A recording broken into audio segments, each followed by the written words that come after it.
to hello, one and all. It's Thursday night here at IR Bandit Games.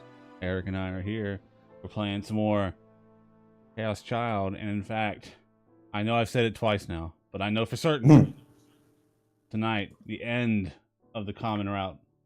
We are coming up on the end here, and I don't have a whole lot more to say to that other than probably not a good first episode to watch unless you want to get the ending spoiled for you.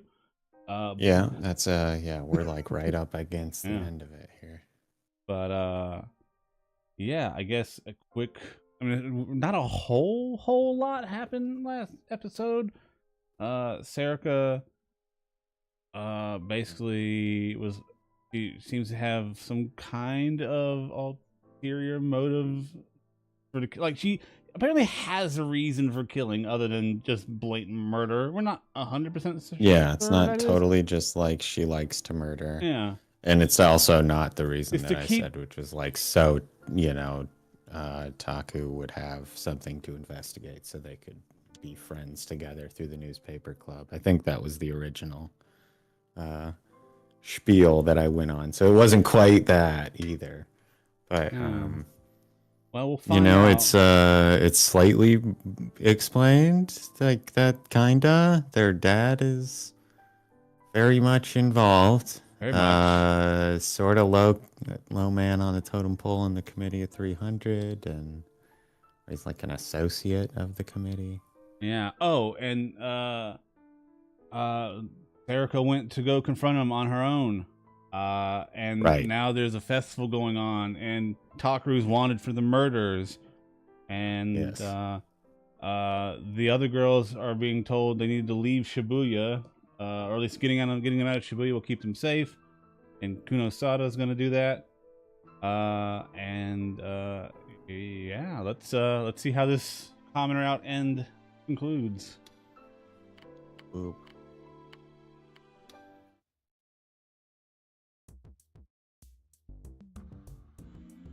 Are you all ready? Yes. Everybody's ready to go. Didja-san was out of breath. He'd run back to Obadorm to take the place of the other officer, who I hadn't seen because I was in Yuki's room. I could tell he'd been literally running around all day. Okay. I'm the only one who'll be here for the next several hours. I gave some false information to the media outside. There's no one here now. We can take the car and go. Miyashiro and Aramura are one thing, but when the next officer comes, how do you intend to explain Yamazoe and Tachibana Yuto's absence? That was a good question. There's no way to hide that, and it would be his fault if they went missing. I've learned how to change the subject by talking to you and Momose-san. Don't worry. I'm not worried about your well-being. I have a lot of work planned for you after this. You can get demoted, but I can't have you being fired. Oh, see, that's how I learned. Then Uki came in with Yuto at her side and had a worried look on her face.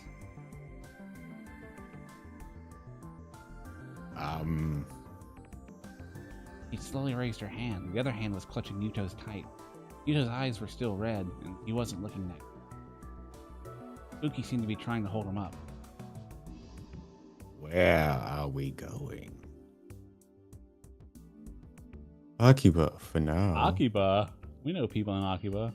What? Uh-huh. Akiba? Do you mean Akihabara? Yeah. I was sure that we'd go someplace less densely populated. I thought we'd go somewhere further away. Kunosada-san has someone in Akiba helping her.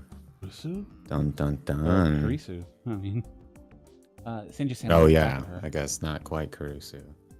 Someone else is helping Kunosada-san? Oh no, it's Daru! A hacker who's better at finding information with a computer than I am. He's a weirdo, but he knows a bit about this situation. He'll put us up for a while. For some reason, Kunosada-san furrowed her brow in front. He's giving us a fairly decent machine too, though Who knows what he'll want in exchange? Didja seemed confused. Evidently, he hadn't met this helper of hers. Anyway, what's important isn't how far away from here we go. What's important is getting out of Shibuya. We'll stay there for a while and see how things go.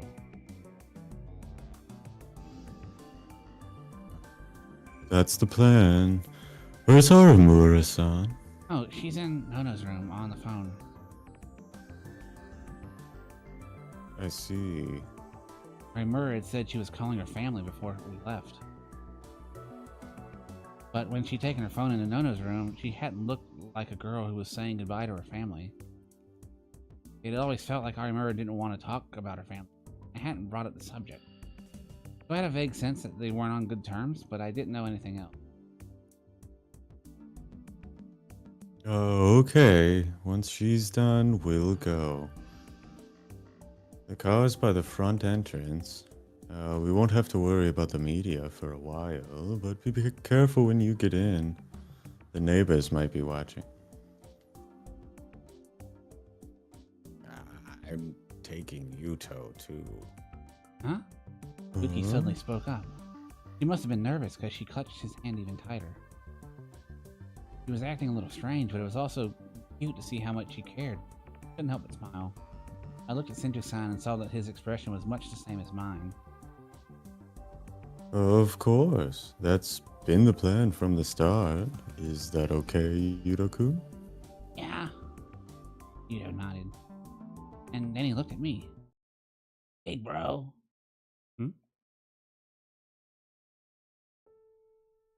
Where's Dad? Is he okay? I didn't know what to say. Yuto didn't know anything about what was going on. Nor did Uki, who was also looking at me and expecting an answer. It hurt to see how worried they looked. All I could do was tell myself that I couldn't make it any better. Tell you later. When's later? Once we reach Akihabara and get settled in. Tell Yuto was struggling with his feelings. Now it was his turn to grasp Uki tightly. Okay, as long as you promise. Yeah, go get your things. Okay. Two of them must have felt the exact same way as they went to their rooms, still holding each other's hands. Senju-san looked at me with a pained expression. It's fine. Of course, that was a lie. But Senju-san was nice enough not to say anything. Senju-san, I want to check one last thing. And Yuto had just left, as she said. I could tell from the way she was acting. It had something to do with Dad. About 2.5 hours ago, someone appeared at the memorial park claiming to be Miyashiro, right? Yeah. Remember the news I'd just seen on my tablet. TV news and Tweepo had all been talking about how I appeared at the memorial park. But of course that was a lie. I was right here. I assume he'll be let off with a warning and released tomorrow. That's the plan. Sorry for the guy, but can you do whatever it takes to keep him locked up for days? Senju-san seemed to know what she was doing. He looked out into the hallway, too.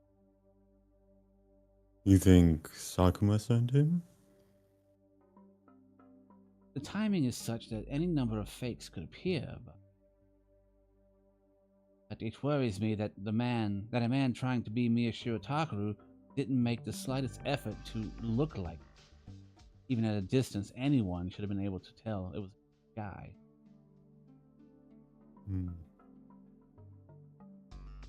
True that he wasn't a Chaos Child Syndrome patient, Senju-san said. I was confused. When I'd seen the man on the tablet, his height and age had been mostly the same as mine. I thought it would have been hard to tell us apart from a distance. And what did Chaos Child Syndrome have to do with it, when that was just a type of PTSD? I'd like to know more about him if I can.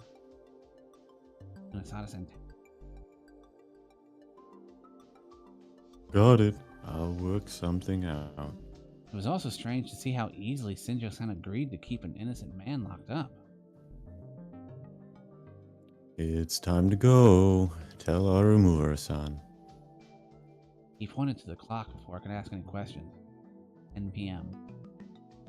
And I believe the confrontation with Serica and the dad was at 10:28 p.m. So not long from now. Sounds right. Yeah. Okay, I've got all our things ready. Huh? I opened the door to Nono's room to tell Ari Murray it was time to go, but no one there. Lights are off too. Was she already done talking on the phone? That would mean she probably was having Kazuki get the last of their things together. So she'd likely be in the dining room, or maybe Uki's room. Come to think of it, guess we got Kazuki involved in all of this too. Kazuki wasn't involved in this case directly, but she was helping a lot just because she was a member of the newspaper club. Still, couldn't ask her to come with us. While we'd been waiting for Sinjo-san, she tried to tell us that she'd come too, of course, only using a series of mumbles and gestures like always. But I'd refused, though I was grateful to her from the bottom of my heart. She seemed unsatisfied, but I'd finally gotten her to agree to it by promising to keep in touch and to come straight to her if we needed help. I couldn't cause any more trouble for someone who wasn't part of the case. Case, huh? I was suddenly conscious of the smells in Nono's room. The smells. Without bothering to turn on the lights, I shut the door behind me and walked over to her desk. I ran my hand along it, and only then did I realize it was the first time I'd been in here since her death. That's right, Nono wasn't supposed to be a part of this case. Why? She's one of those people who deserves a happy in life. Deserves to be happy in life, even. I knew that. He was right.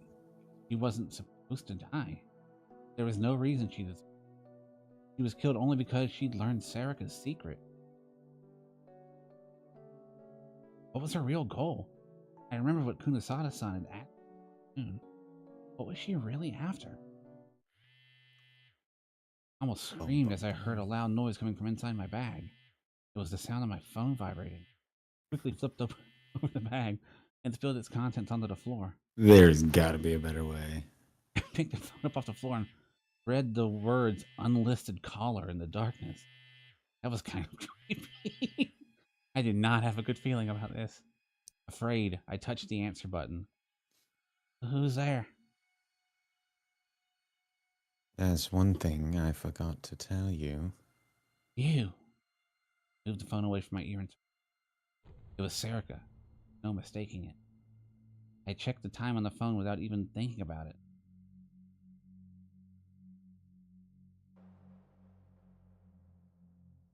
Listen carefully. This won't take long. Are you? Realized how hard my heart was beating, and I put the phone back up to my. That doesn't matter.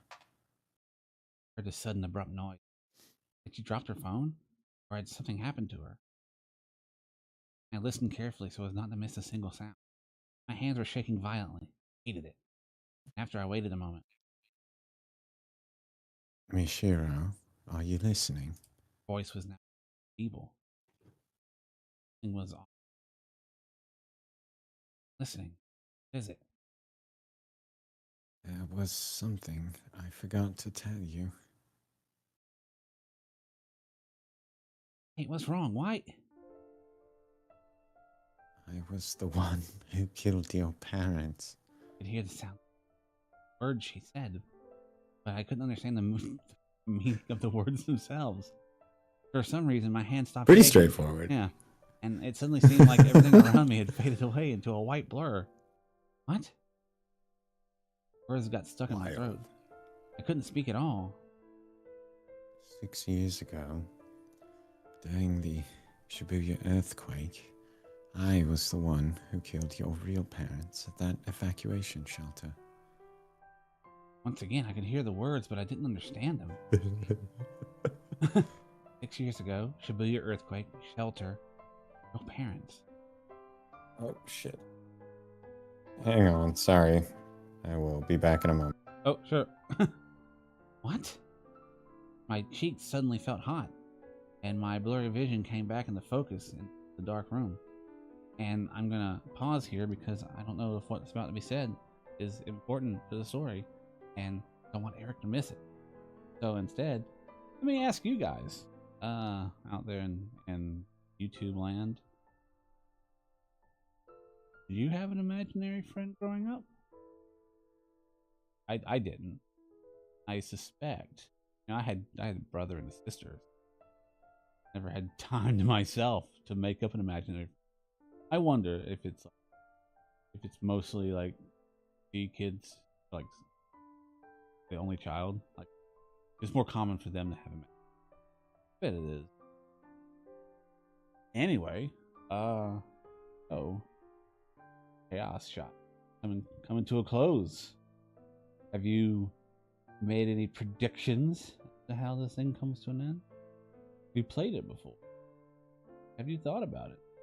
It's probably my second favorite science adventure series game. Played all of them now, but I hear that's like the current latest one. I hear it's it's one that basically ties all of them together, which or at least has some connection to all of them. I'm curious to see. But yeah, this Chaos Child is my second favorite. Let's see what else.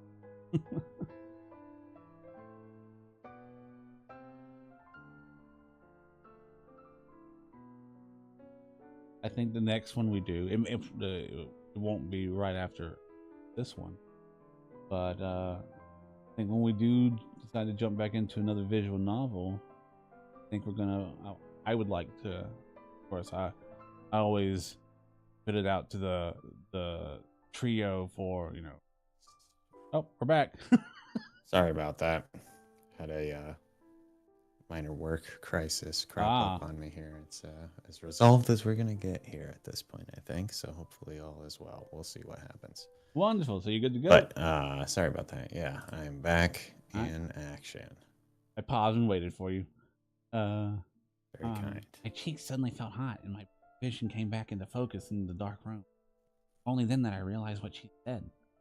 But what I felt wasn't rage. Hey. An important event from my past. One I'd totally forgotten. My parents hadn't died in the earthquake.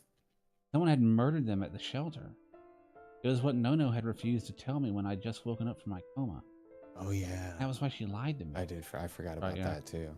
And that was the reason why I ran away from my Oba dorm and went to live in Miyashita Park. Why? I repeated myself. Why would she do that? Why would she tell me that now of all time? All I could hear was her pain breathing. I kept waiting anyway. Couldn't hang up the call. I had to tell you now. I forgot to tell you. But why? I yelled at Sarika as she repeated herself. She hung up. Hey, Onoi! Onoi! Suddenly the call ended. She hung up. I tried to call back and realized it was impossible. It was an unlisted number. What the hell was that about? Bro. I whispered, knowing I wouldn't get an answer. Seriously, what the hell? What was the point of calling me like that? There was a bigger question. Why was Sarika born? Well, I mean, you said you wanted that to happen. We've established how that occurred. That day, I ran into my parents at the evacuation shelter by chance. Right after that, I had a terrible headache. That was probably the moment when Sarika was born. I know that my parents were murdered at the very same shelter, which means he murdered them immediately after I created her. My thoughts were a mess, and it was hard to think straight, but something told me that I had to figure this out. Sarika said that her purpose in life was to keep me alive. But would killing my parents really make that easier? Mom and Dad were trying to take me and evacuate me to a supposedly safer place. Killing them would make me less likely to survive, not more. Just like Kunisada-san said, it doesn't make sense. Right. What Sarika told me doesn't make sense. The very first thing she did after being born contradicts what she told me. Which means her real goal wasn't to keep me alive? Suddenly I found myself looking at the picture on my phone. It was a photo of me and my family from my other dorm. This contradiction also applies to her attack against Nono, too. Sure, she did manage to figure out who Serica really was, but if Serica's goal was really just to keep me alive, would killing Nono really make that easier? Nono always tried her best to protect me, even risked her life to do so, which would mean that for Serica, it would have been better to keep her alive. She could have just used mind control to alter her memories about the real identity, just like she did with Ito. So why didn't she do that? Why did she have to kill Nono? Did she have mind control? She could just read minds, I thought. She could just read minds, I think. Does she have some other people? And is that why she had to take Nono's life? I could feel a certain desire welling up within me, one I hadn't felt in a long time. That really is the case. And I find out why. Dun dun dun. Find out if my ridiculous idea really is true. And for that to happen, go there. How things, even though Nono told you not to. Right. Are you serious about this? I checked the time on my phone again. And Ono is doing this so that you don't get 10. dragged into the middle. There was 18 minutes left until the moment where everything began. I laughed a little and ran my hand along Nono's desk again. Was I betraying Nono again? If she was still alive, would she have slapped me across the face if she found out about this? Sorry, but you know it. You know, you did it too. You lied too, in the end. You lied to protect me, so I'm going to do the same. Because this is about you, and you mean everything to me. This is about the reason why you died. I need to know that truth. I wasn't lying when I said I didn't. Of course, thinking about what I was about to do terrified me. But I wasn't going to change my mind, no matter what. Oh, she's not gone. There you go, Arimura. Surprisingly, it was Arimura, not Nono, who slapped me. He hit me so Is that surprising? She hit me so hard that the impact traveled all the way around my ears and made them ring. Don't be stupid! Who do you think you're trying to impress? What are you laughing at? No, nothing. You're right. I put my hand up to my cheek where she struck me. It felt a little hot. I laughed because it hadn't hurt as hard as when Nono did it. Nono was used to slapping people in the face after all. Or maybe she was just really strong. She's just straight out there decking people left and right. Whap! But Arimura seemed to think I was laughing because I wasn't worried at all. Her shoulders shook more violently with rage. It's too dangerous! You don't know what they're planning! I'm just going to hear what she has to say. It should be fine. Don't lie to me! You know that won't work! Arimura was out of breath and seriously angry. He was really worried about me. Man, who would have thought it was going to be Arimura at the end? Yeah, I don't think that I mean, that wasn't the obvious setup, I don't think, I guess. I don't know. I'm not trying to be facetious, like I actually don't think that it was the easy go-to. I think the go-to is Serica, obviously, like from the get-go. That's like the, oh yes, childhood friend to lover thing. But classic anime. Oh, right, sorry. Takaru-san. Uki and Yuta were standing next to her, looking worried. I kneeled down so I was at their height. Don't worry, it's true. I'm just going to hear what she has to say. But what came after that is a lie, right? You'll probably be killed if you go. Sana-san. Of course I know that. You don't have to say that. There's a good chance I'd be killed. And Dad be the one who killed me. But I wish that she wouldn't have said that in front of Uki and Yuto. Right. You've never even been in a fight before. Am I wrong? Yeah, I mean, but technically. I had to go. I knew in my head that it was stupid, and my heart was filled with terror. But there was something even deeper that pushed me forward. Karisu Senpai wouldn't want that. I know that for a fact. What? Well, she did. Uki told me about the letter. Gee. Are you gonna just forget about what she wanted? Yeah, you're right. She's really mad. And she'd probably slap me hard across the face, just like you did. But I'm going anyway. Imura looked like she was about to raise her hand again. But then she stopped, clenched it into a fist, and lowered it. Her eyes were Decked my ass now. Her eyes punched me right in the solar plexus. The plexus. Her eyes were a little red as she glared at me. I make that joke, and I think in 3 of the science adventure games I've played, someone has gotten kicked and/or punched in the solar plexus. So it's a recurring thing. The plexus.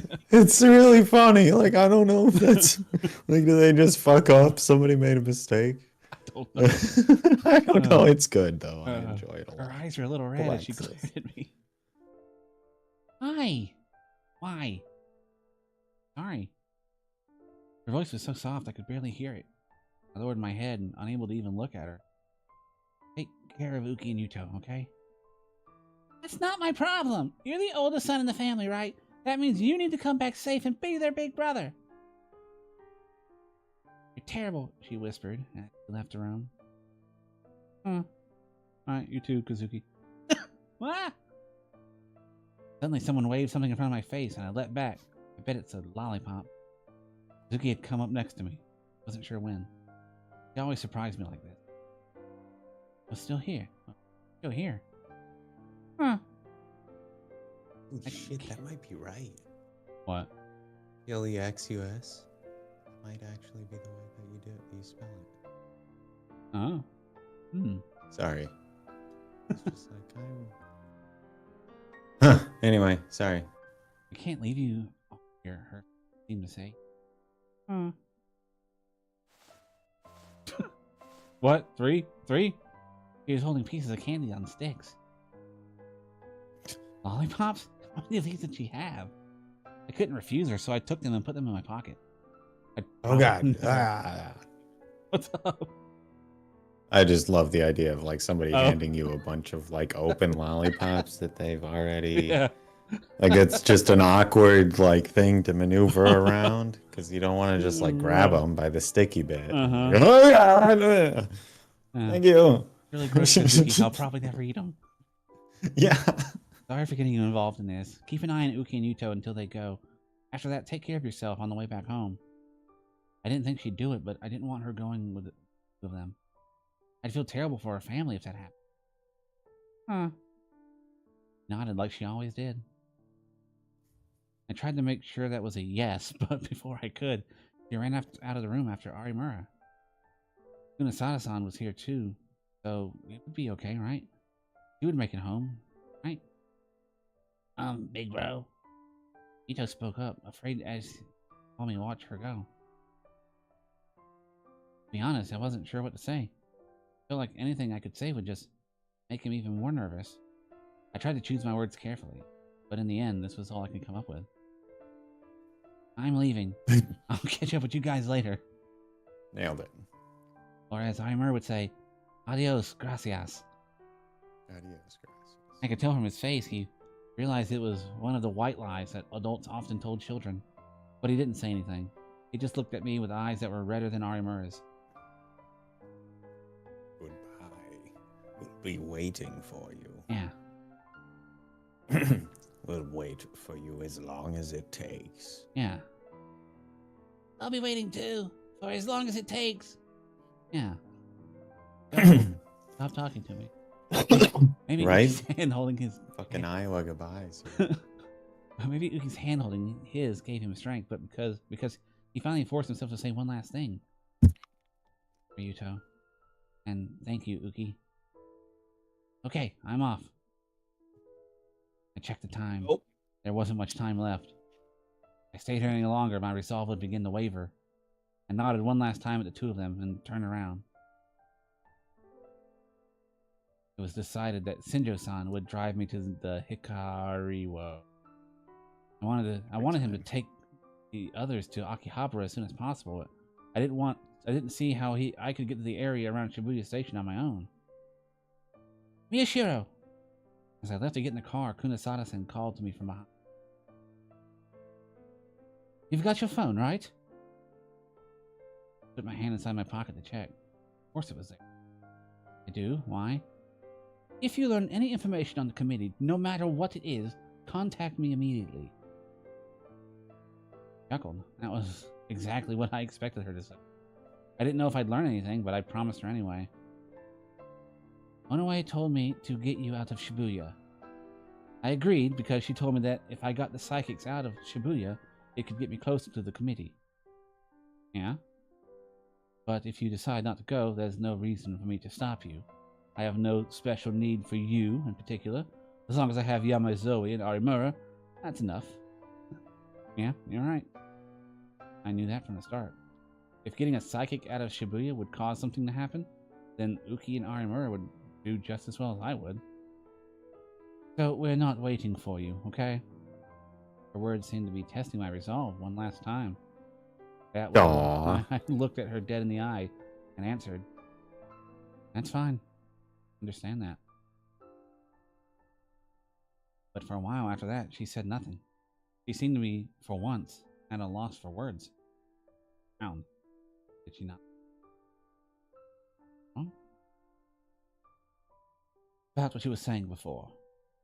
Finally opened her mouth, hesitantly. She was probably talking about all I'd got. When she told me that she was the one who killed my parents. If that's really true... What, did you figure something out? No. Kunisada-san probably found Serika's words strange, just like I did. Shit's wild, though, huh? Now, Kunisada-san probably have a theory of her own, one she was reluctant to share. But in the end, the only thing she did was put her hand on my shoulder without saying a word. Until now, all she'd ever done was grab me or choke me. So I was a bit shocked. I never expected this. Ah, don't hurt me. Either way, you should find the answer for yourself. Whatever you do, make sure that you don't regret it. Words she said were different than usual, too. Kunisada-san is actually saying something nice to me? A psychic, of all people? What? Huh? Oh. I was so surprised that I ended up saying something I shouldn't have. If you're going to send me off, I'd prefer you to do it with Kei-san's clothing line. I listen to your podcast. Hell no. I refuse to play the role of that goody-goody suck-up when I'm not trying to manipulate information. Now, get going. Pushed me away with a hand he placed on my shoulder. I suddenly felt very embarrassed. Why did I say that? I was so embarrassed that I tried to hurry into the car. But then Kunisada-san looked at me and said, If you really want to hear Kei again, wait until the next broadcast. I turned around and looked at her face one more time. Her features were elegant, and her beautiful, almost almond-shaped eyes were almost frozen cold. Never betrayed what she was really thinking. Her personality was as cold as ice, which was fitting of a dedicated scientist who was always willing to do whatever it took to achieve her goal, regardless of the cost. But sometimes I caught a glimpse of some burning passion inside her. She really was a mysterious girl. Oh, right. If you will. There's one last thing I have to ask her, since this might really be my last chance. What? Why are you staring at me? Want to fuck? Or... Kunisada-san, what's your power? I mean, I might be dying. What did you say? The distance between us had started to shrink, but it grew back with that one question. I felt all the air around me freeze. I panicked. Well, I saw it in your room. Aha! Oh, what? A die sword. That was yours, right? Ooh. Huh? She didn't know. Just as I thought things between us would end with another series of cold insults from her, Kunisada-san started to laugh. Oh my gosh, she just into cosplay. She just kept laughing in a low voice as I stood there with my mouth hanging open. All I could do was stand there and watch. I never imagined that Kunisada-san, of all people, could laugh like that. Are you really a gigalomaniac? You can't even tell the difference between a fake and the real thing. Fake? That's just a replica I have for research purposes. Oh. My lab in America made it based off some documents from 6 years ago. I It was I an guess attempt to it's find out why, even if the shapes may vary, all the pipes to the Dirac Sea take the form of a sword. But it didn't work, so they gave me the useless piece of junk. It's not good for anything but taking up space. But I do use it as a way to get the hang of things up, to hang up things up to dry. Then she laughed again. After she was done laughing, she pushed me into the car. And before she closed the door... Oh, right, your classmate. Ito, was it? It looks like he'll survive. That sucks Oh. for him. You seem to have forgotten, but you promised to be my guinea pig. Change. So, come back. Keep your promise. And she closed the door. I nodded from behind the window and mouthed the words, "Thank you for everything." Everyone really was trying to make me feel better. Everyone really did want to see me again. But now I was going alone down a path that meant that might never happen. They're just telling you about the rabbits. This is, it's quiet, huh? Didja had whispered that to himself in the driver's seat. The Shibuya intersection was overflowing with people. They were all looking at the footage of Memorial Park being displayed on the big TV screen. Long, awkward drive. Yeah. Time was 10:25 p.m. Huh? 7 minutes until the time when the earthquake hit 6 years ago. Dun dun. When the time arrived, there would be a moment of silent prayer, and the festival would reach its finale. Everyone at the festival seemed to be heading to the park, or the intersection in front of the station. I could see a man who looked like a member of the city council on the... From the subtitles, he seemed to be giving a speech about the restoration project. Not again. Get your head down. Okay. Didja had gotten this car just to take us out of Shibuya. The windows were tinted, so I didn't have to worry about anyone seeing me. But there was no way to hide from anyone looking at me. Just in case, I kept myself as far down in the space below the seat as I could. We'd run into a lot of roadblocks once we entered the area, with the volunteer staff stopping us from going forward. Each time, Senjo-san had shown his police notebook and explained that this was a police car, and each time they let us through. But that meant it was taking twice as long as usual. It'll be close. We may not actually make it by 10:28. Senjo-san said as he slowly weaved his car through the crowds of people. No, I'm just grateful you're giving me a lift, but I could hit the gas, man. Really? I never would have made it to the Hikario on my own. That's true too, though. Yeah. If you get there later than that, you're more likely to run into Sakuma. You're going anyway, right? I could see Senjo-san's face in the rearview mirror. He put his fingers up to the bridge of his nose, and his expression was... As a policeman, this is the worst thing I could possibly do. I'm sending a minor into a dangerous situation. If he's in the theater cube, I'd like to go with you and arrest him. I don't have anything to that proves his guilt. And someone's putting pressure on the higher-ups in the police department, too. It's like a cheap detective drama. The committee really that powerful? Almost no one knows the details. No, the person who did was buried and forgotten. Irritated, Senjo-san swerved the car around a group of pedestrians standing in the middle of the street. I ducked down so I couldn't be spotted from outside. A little cramped. Was that the person you were talking about this afternoon? I remember him talking about that to Sarika. About how this case was his way of avenging a detective he protected along. Senjo-san ignored me and kept looking. Felt like his silence was his way of saying yes. Miyashiro! Huh? No idea who that is. What? Oh, it's probably a dude in his head. Lowered the window down just a crack to hear what was going on outside. Where are you? It's almost over. Everybody's gonna think you're a screw-up! Miyashiro Takaru, come out. Come on out, brother! Bonesaw is ready. Just a bunch of In drunks. front of us, by the side of the road, was a van advertising the Restoration Festival. A group of people had climbed up on top of it. They must have been college age, and they were holding beers in their hands. I didn't know fucking Shibuya went down like that. Wrong-siders, huh? Hearing them or even seeing them was upsetting. I leaned back into the seat, closed my eyes, and lowered my head again. Unisada-san uses that word too sometimes. And just closed the window and started to drive away from all the commotion. Wrong-siders means on the wrong side of the information divide, right? Watched all the drunks Like pass 2 by the other words? side of the tinted windows.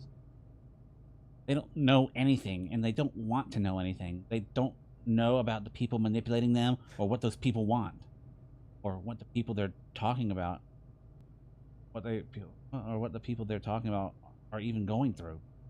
Violence, murder, the darkness in the human heart. They think they understand these things because they read or hear about them, but they don't ever think about what they must really be like.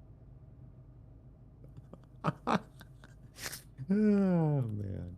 Ever since I met you, I could tell knowing was very important. What do you mean by that? The first time I met Senjo-san was... During that love hotel case? You broke into the crime scene on your own. Oh, yeah. He was right. Super illegal. Senjo-san was the one in charge of that case, and that's how we met. You're going to go see Onoe because there's something you want to know, right? Yes. I had to know what Serica was really after, and the real reason she come into existence. That's right. You could say I'm going to find out about myself. Ew. What did I wish for during the earthquake? What wish created her?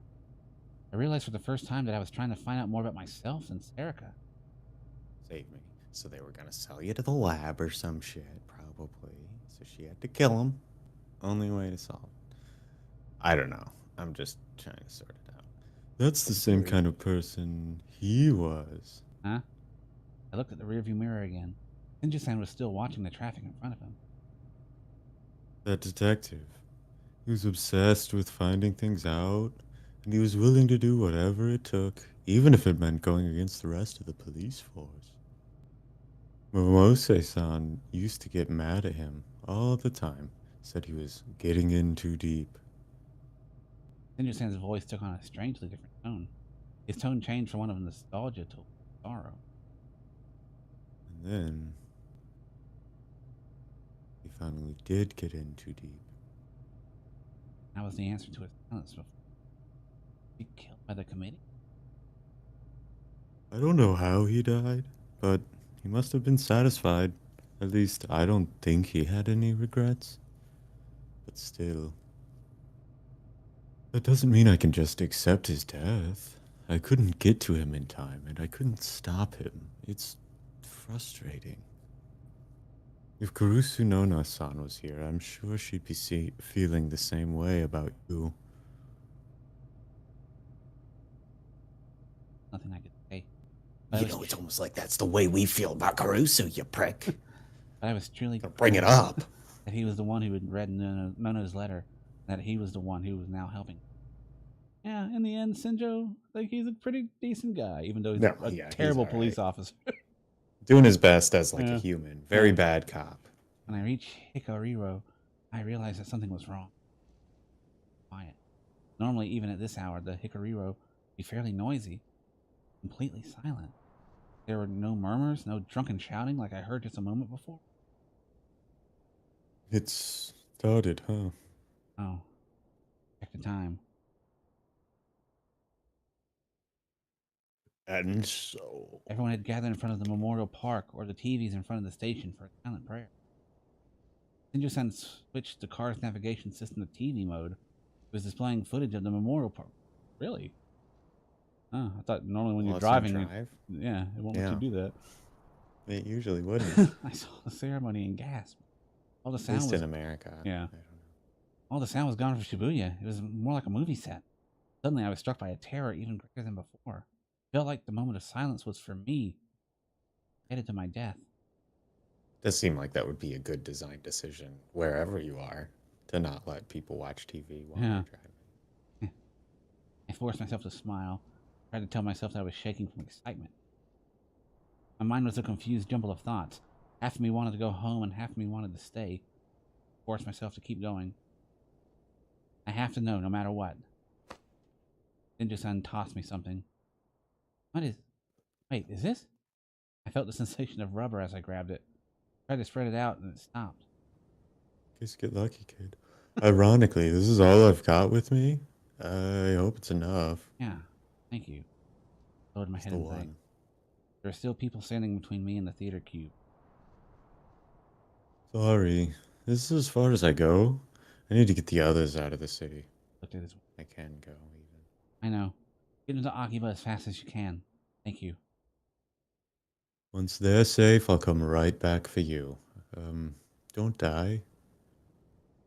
I wiped my sweaty hands off on my pants and then I took a deep breath to calm myself down. Put on the sumo sticker mask that Shinjo-san had given me. Stepped out. Oh, to blend in, yeah. And stepped out into a shibuya Right. utterly without sound. The silent prayer was Good continuing, disguise. and this was my chance. Several people looked at me as I got out of the car, but they must have been used to seeing the people in the masks. They quickly lost interest and lowered their heads once more. Everything was fine. They hadn't figured out who I was. Looked up at the Hiriro building, which towered above me like some kind of fortress. People around me all seemed suspicious, but I made it to the theater floor without anyone saying anything. Then I realized something was wrong and stopped.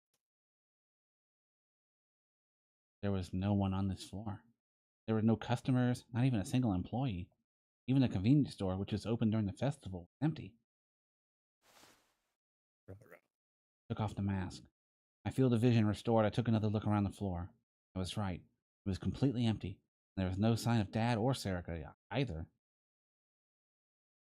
The whole soundless space in front of me felt like a trap that I just walked into. It is. I'd taken the And mask you knew off, that. but it still hurt to... Tossed a mask onto one of the decorative trees nearby. Slowly started to walk across the floor. Every shadow scared me. Each time I reached a blind spot, I would stare at it for a moment before I proceeded. Where was the entrance to the theater? Oh. Probably under a big marquee somewhere. When I found the stairs and escalator, I believe in nostalgia. This is where I'd come with the rest of Aoba dorm. Right, we'd gone up the stairs and into the theater. I flinched as the escalator started to move. Sounds like that? It scared me like that. I guess. It was just a motion detector, I knew that. But the machine seemed to be pulling me deeper into a trap. I looked up to the top of the escalator. No one there. I smacked my trembling legs with trembling hands and slowly went up the stairs. The path that led to the theater. It was probably leading me to the finale that either Dad So or to speak. Erica had prepared for me. I was probably doing exactly what one of them wanted. But I had to find Sarika and the answer, and there was no way that desire was in anyone's script. I believe it was my own idea. I had to find out the truth, for Nono's sake as much as my own. I went up to the entrance of the theater and put my door. Blinded by the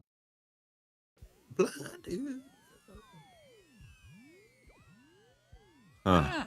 I felt a stabbing pain in my head as the second I walked inside. I staggered and leaned against the back of a nearby chair. This can't be. I forced myself to endure the pain and looked around the theater. The theater was done up in a modern style with stadium seating.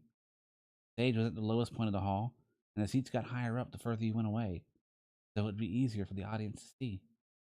The entrance was at the far back, behind the seats. When I looked down, I could see the whole room. The stage was completely empty. There was no props or backgrounds. The lights were focused on the stage. The rest of the theater was dark and hard to see. The seats seemed empty too. I couldn't see anyone. I couldn't hear any movement either. My first suspicion was Dad's mind control power. But if his power worked like ours, that means he would need to share his delusions with me in order to reboot them. In other words, if what I was seeing was due to mind control, Dad had to be watching me somewhere nearby. I suddenly got an idea and looked through my pockets. Suckers. Found a lollipop that Kazuki had given me. Of course. I don't know. I tossed it up and imagined it floating in the air. But There's nobody to real boot it to. instead of floating, it fell down to a thin row between the seats. Not a bad idea. Alright. Good. I sighed with relief, satisfied with what I'd seen. Okay. That's It was not bad. impossible for us to use our powers alone. My psychokinesis wasn't working. It meant that no one else was here. But I still kept my guard up as if I remembered right, this place hadn't changed since the last time I was. Come to think of it, if I'd only come here to celebrate my acceptance to Hekio Academy, if I'd come here to celebrate, it'd only been 2.5 years since I'd last been here. It didn't seem real. It felt like so much more time had passed. Everything had changed. No one knew we were gone. Icho had probably left his home and was on his way to Akihabara with Shinjo now.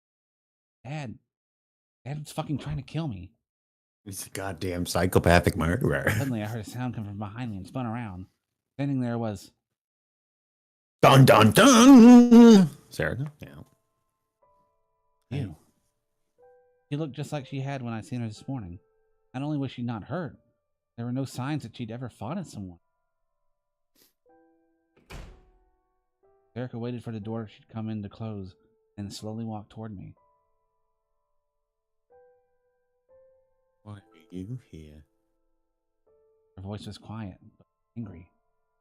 Probably thought that I'd left Shibuya by now. Where's Dad? Dead. Huh? You'll find his severed head laying on the ground backstage. It's been partially crushed, though, so it might be hard to recognize. Huh.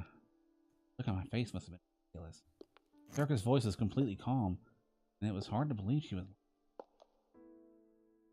Dad was dead? Womp womp.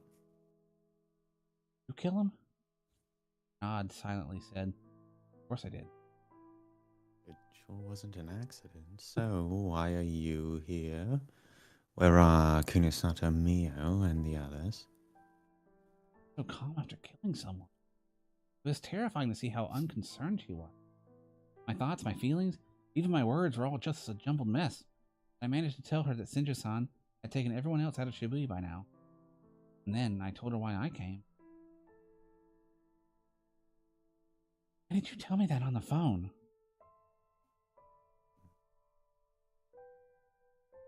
What did I wish for when you were born?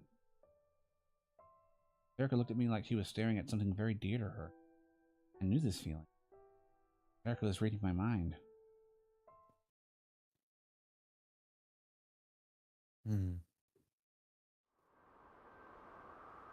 Suddenly, it appeared.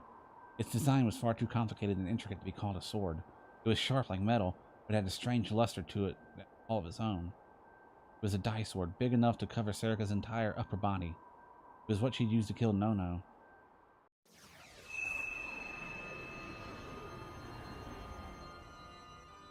You should have escaped with the others, Miyashiro Takari.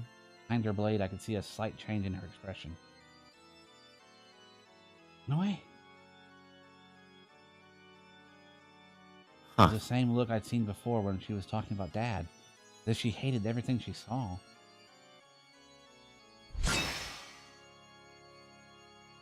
Ah!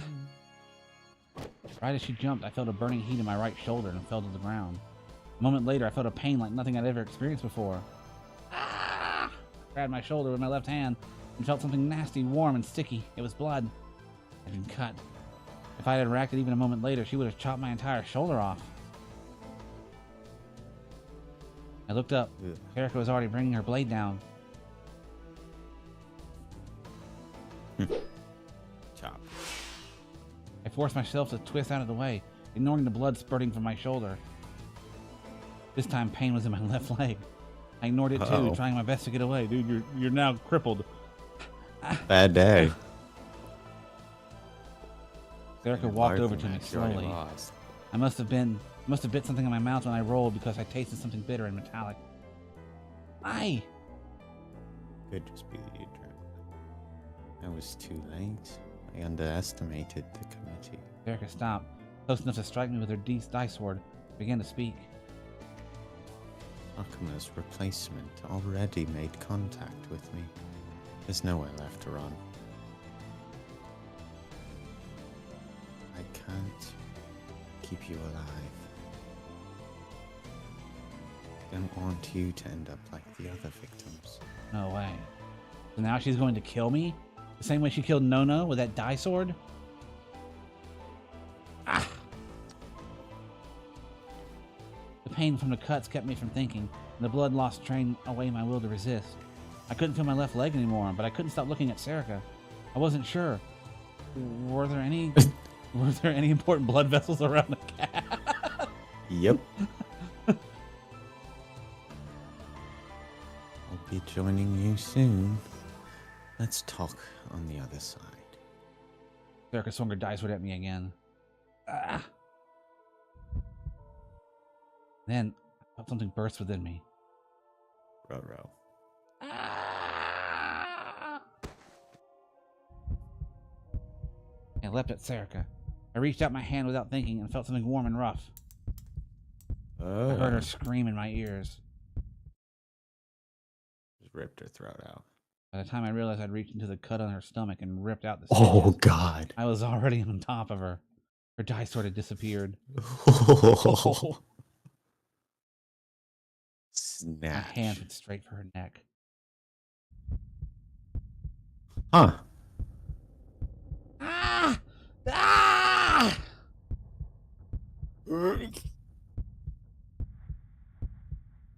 Brutal. My fingers dug into her. The only thing I saw was the color red dripping down the base of her neck. Was it my blood from where she'd cut my shoulder, or hers where I ripped open her stomach? Or had my nails broken the skin on her neck? Whatever it was red. It was spreading. I couldn't stop myself from gripping tighter. My fingers dug deeper and deeper, and the soft sensation of her skin began to recede. Instead, I felt thick muscle and hard bone.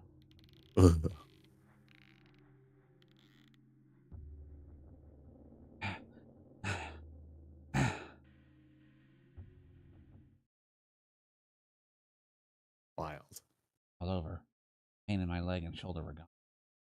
No, they were still there, but it didn't feel like my own pain. It was like I was watching myself on top of Serica from a... When I took my hands off her neck, that feeling disappeared and everything else came. Murderer. Serica's eyes had rolled up in her head, and her tongue was sticking. I felt an unpleasant wetness, and it was her blood from where I sat upon her. Blood was pouring out from the gnash in her stomach. Did not think that's where they were going. Yeah. Serica wasn't moving Unpleasant anymore. wetness in my pants. Did I just kill her? Did I strangle her to death? Yeah, bro. I suddenly felt the urge to vomit. Hey, why was I on top of Serica? Why are my hands covered in blood? I hit her. Long story? My field of vision went red. My heart was pounding hard, and under me was the body of a girl I'd created. Whew. I held my head, my bloody hands.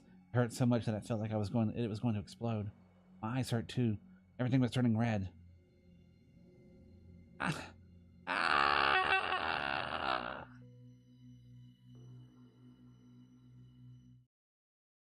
Huh? Suddenly, my vision cleared up. The lights above the stage seemed impossibly bright. The sun at the end of a tunnel. Felt pain in my eye. I reached my hand up to them and saw that my fingers were covered in pink. I realized Erica wasn't here. My hands weren't covered with blood. I twisted my neck to look at my shoulder. My clothes weren't even cut. There wasn't a single wound on my leg either. What just happened? Are you Sitting on the ground alone by the D-booted? seats near the entrance. Man, you are such an asshole. You know that? I didn't raise you to be like that. supposed to be dead? Leaped up to my feet.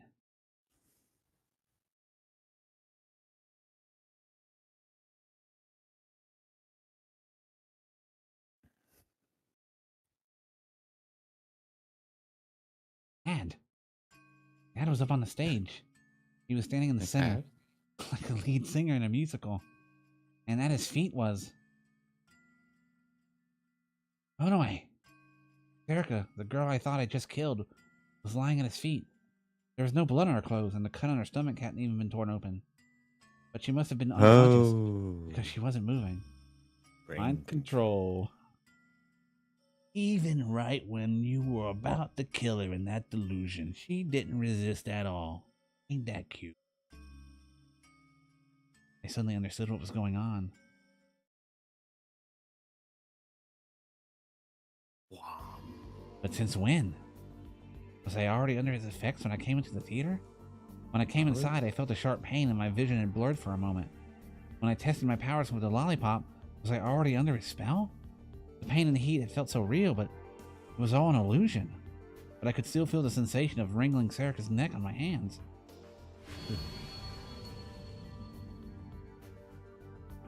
And if you'd just let her kill you, your heart would have shattered too. Dad tapped his own heart. But you killed her instead. What's up with that, Takaru? Girls don't like boys who get violent. Hearing Dad talk with the same tone he'd always did, it's almost enough for me to let my guard down. But this wasn't the man I knew. The man on the stage wasn't the Dad I knew. What is that machine? I took a good look at it. Dad was wearing some kind of rucksack, and I could see some kind of device inside of it. What's he carrying? Dad was also wearing a piece of headgear that was connected to it. And the long cylindrical machine he was holding was connected to it by a cord. Now that's it. If he has the psychic powers like we do, then he has to have one too. That must be Dad's die sword. But why does he have one? I thought that those powers only appeared in brains that were still developing during the earthquake. Artificially generated powers. My research has shown that this only occurred in the young, whose brains were still developing, particularly those experiencing something that put them in states of extreme stress. That's what Kunisada-san had said. Oh, this. Dad saw what I was looking at and tapped his rucksack with the die sword. Amazing, huh? One of the results of our research. Even less normal people like me have powers similar to a gigalomaniac's. This was a terminal for a certain machine. That machine used to be here, but it ran into some trouble, and that's what caused the earthquake. Those were bad times. Dad sounded like a child whose favorite toy had been broken. It was clear he didn't care at all about people who died or whose lives had been ruined by the earthquake. Because of that, I lost my job. No money, no employees. It took me 6 years to rebuild the thing. Those idiots in the committee. So that was how he'd been able to do that to Ito? And how he'd been able to kill Yui? I felt a mix of rage, and sorrow, and hate. All the feelings were so strong I wanted to scream. Well, it doesn't matter. Once I deal with you, I can go back to my research. It was like he was picking just the right words to make me even angrier. To be honest, I was a little worried. Onaway came here on her own. I needed you, not her. So I thought I had a problem on my hands. Huh? He looked down at her and poked her with the artificial die sword. Still didn't move. Can't be. Is Serica... Oh, she's dead. Obviously. Obviously. Funny, ain't it? He seemed to say. I made her fight you in a delusion, but she realized it was on mind control halfway through, so she put her die sword away, and she didn't resist right up until the moment you killed her. It's amazing how much she cared about you. He kicked her hard enough that she turned over. Stop it! You, though, you were amazing. You were consumed with rage over losing Nono, and I just gave that a little boost. Then you killed her without any mercy. Amazing how much you cared about Nono, too. I feel my whole body getting hot. Stop it. Don't you dare say Nono's name. Not with that face, not with that voice. What the hell are you thinking? Huh? The way Dad's expression didn't change at all, only made me angrier. Did he really not understand? We'd all lived together for years, hadn't we? Yeah. Did that not happen? We'd come here as a family, hadn't we? Yuto and Uki are worried about you. Oh, what? You mean you haven't told them yet? Yui always trusted you, and Nono. Uki doesn't need that shit right now. It started when you started with what you said. Ah, Jesus, yeah. When I was helping Takaru with his physical therapy, you're doing a great job for someone who hasn't gone to school. I'm impressed. I'm sure that's just the way a father is. I love the rules you made for our family. Thank you. Please don't drink too much. She believed in you. She thought you were part of her family. So what the hell are you thinking? My words echoed off the walls of the theater and came back to me again and again. And then I realized. Suck it, nerd! Then I realized that I was the same way. I'd believed in Dad too, from the bottom of my heart. But he. Dad chuckled and scratched his head, like I'd seen him do many times before. It was the same thing he'd always done when Nono was scolding him at home. Takaru, do you have anything you enjoy doing? There's gotta be something you like, right? There's no point in living otherwise. What's he talking about? It wasn't what I asked. Why did you kill Yui? Why did you kill Nono? Huh? Classic villain. Your friend killed Yui. And this girl killed Nono. I hadn't killed anybody. Shut up! Ooh, Gary, let me back away. What the hell's so funny about this to you? I clenched my hands in the fist, my grip so tight in my rage that my nails dug into my skin. How are you capable of doing this? It doesn't make any sense.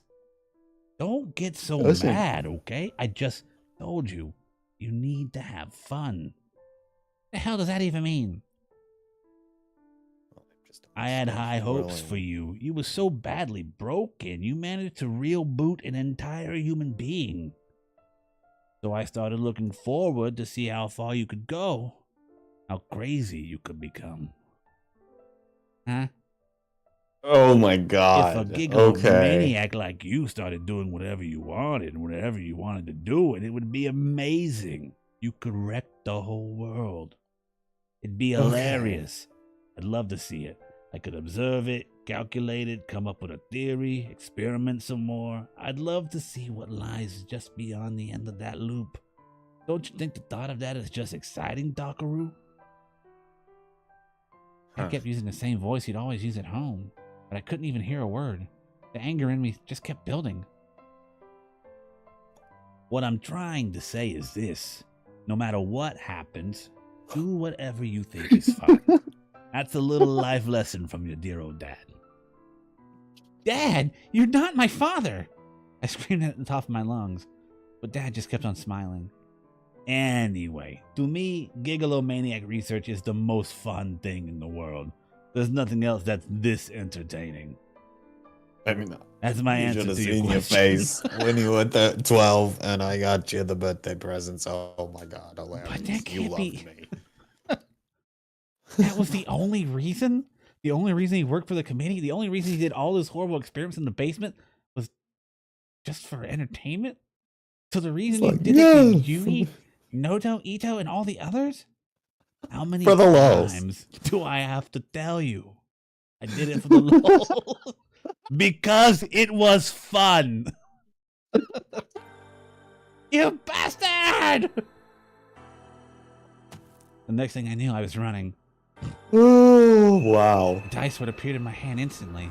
It had no weight, but I could feel it was there. That's his. Pink now. I think that the blades roar. I listened to the blades roar as I ran down the corridor. Ah! And swung it upward at the bastard on the stage. Oh? You want to fight? Let's go! So it is a fight you want. There was a high-pitched noise and a brilliant light, and I stopped. My hand went numb for a second. The mechanical die sword had blocked my swing. Here. Dad's muscles bulged like thick ropes as he swung his giant dice sword down at me. He's secretly also been studying the blade.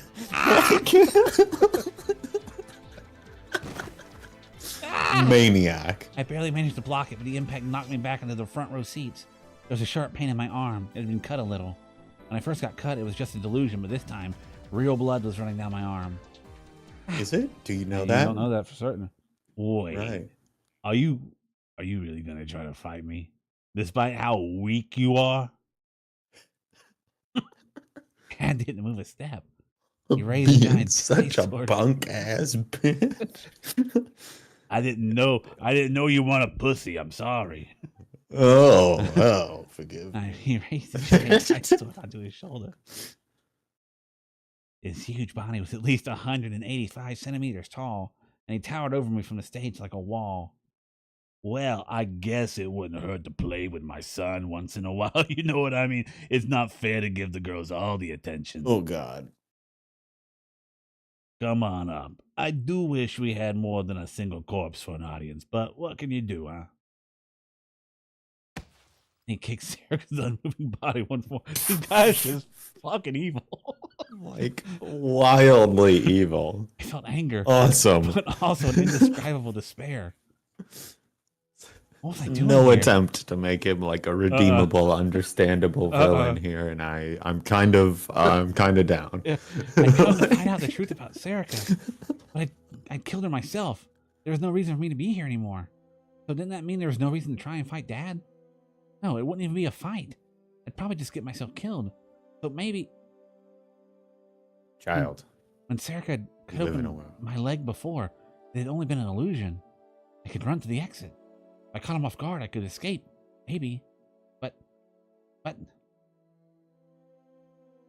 And all, I went forward. I hadn't done any real exercises since my physical therapy 5 years ago. A vision of Nono and Yui's face flashed before my mind. For some reason, I also saw Serica smiling, like she used to do when we were in the newspaper club. What's wrong? Come up onto the stage. The audience is getting bored.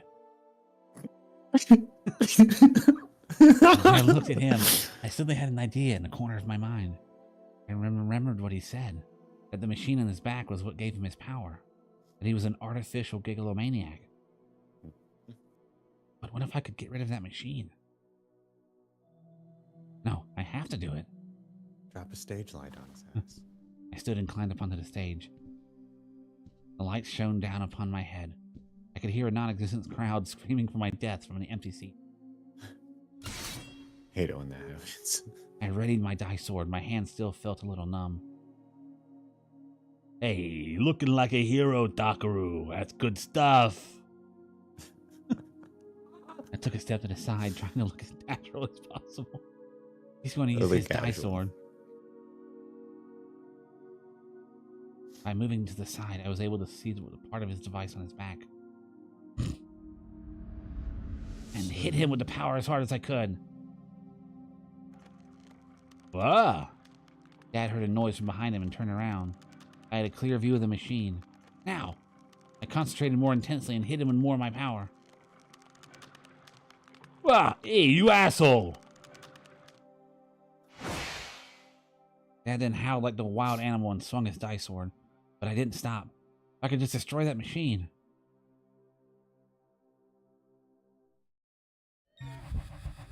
Wow. Huh. Huh? My vision suddenly blurred. I felt a cold wind on my cheek. I could see the city in the distance.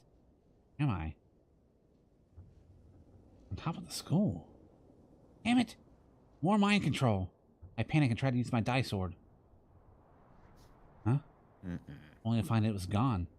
The dice sword had disappeared. The hell? Damn it! I concentrated as hard as I could. I imagined the pale light of the sword. Come on. Couldn't see him or sense him.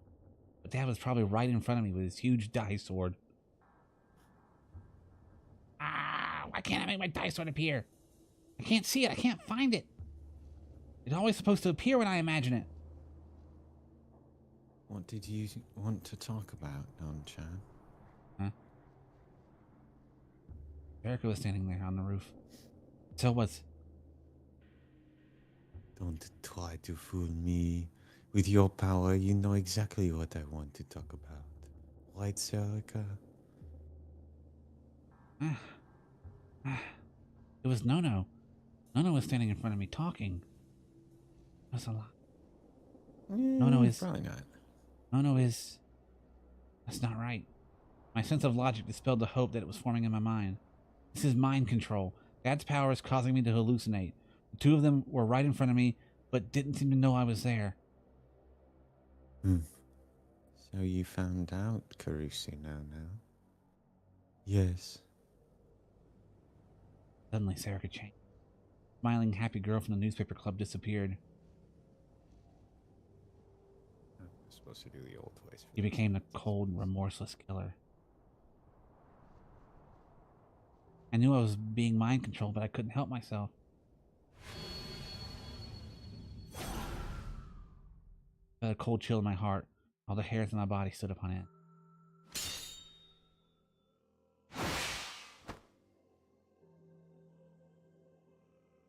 Then you must know what's coming next, right? Erica's dice would appeared in her hands. Nono didn't seem surprised. She just glared at Serica. Stop it. Stop it, Serica. Are you going to kill Takaru too? No, I'll keep him alive. That's why I exist. I don't believe you. That's why I'm going to stop you, even if it kills me. I thought you'd say that. That's why you're in the way. Stop! I screamed at Serica as Serica stepped forward, but there was no sign that she heard me. I tried to summon my dice sword, but that didn't work either. I tried to get between the two of them.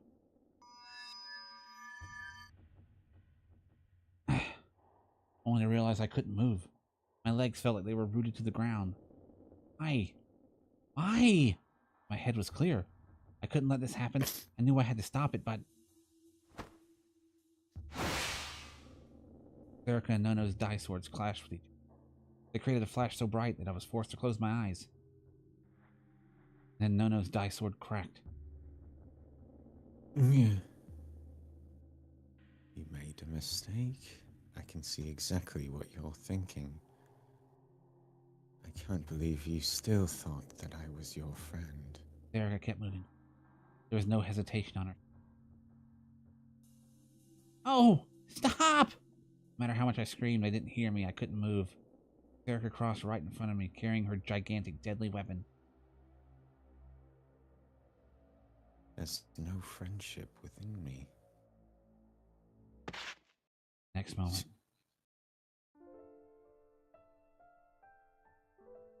Takaru, I'm sorry. I think. I don't know. One or the like other. Nono looked right at me.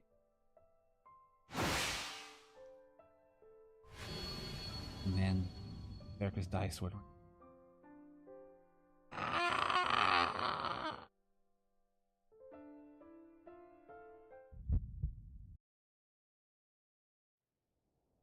Vision suddenly blurred. Felt a cold wind on my cheek, and I could see the city in the distance. Huh? I could hear a sob. I'd been crying without realizing it. I looked around, forgetting even to wipe my tears from my cheeks. The roof was lit up by the moon. There was nothing here. There was no one here. Of course, there was no sign of Serica or Nono's body. And what was that just now? Hell. This is all mind control. All just a hallucination. The fake vision that Dad created. That's right, it's just like a movie. It has to be. Nono died by Serica's hand. Serica killed Nono. That really did happen. I saw it. But it's not happening now. It's all part of the past. There's no changing it. What did you want to talk about, Non-chan? Don't try to fool me with your power. You know exactly what I want to talk about. Right, Serica? Two of them are standing there just like they were before. So, you found out Carusi Nana? Yes. Then you must know what's coming next, right? Are you going to kill Takaru too?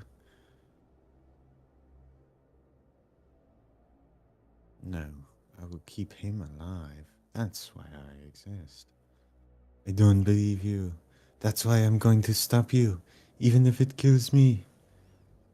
I thought you'd say that. That's why you're in the way. Two of them played out the exact same scene before. There was still no sign that they noticed me. My heart began to pound loudly again. I remembered how it felt to hold Nono's body in my hands. The smell of her blood, the way the warmth drained from her body, and the way her eyes would never look at me. Calm down. I tried to tell myself that over and over. It was just part of the past. Screaming wouldn't change the fact that I couldn't interfere with it. No. Maybe this wasn't even part of the past. I hadn't heard this conversation. Everything except for the fact that Serica had killed Nono could just be a hallucination that my dad had created. Ah! Ah! I tried to run away, growing ever more frustrated at unmoving legs. Nothing worked. It made sense. After all, the real me wasn't even here. I was on top of a stage, trapped in a hallucination, with Dad and his gigantic die sword standing right in front of me, his big swinging dick. Turgid. You made a mistake. I can see exactly what you're thinking. I can't believe you still thought I was your friend. Erica raised her die sword and advanced. Ah! It was happening again. I never wanted to re-experience that horrible moment, but it was happening all over again. I looked away. No, I tried to look away. My head wouldn't move. I couldn't take my eyes off the scene before me. Then Nono looked right at me. Okaru, what are you doing here? Huh?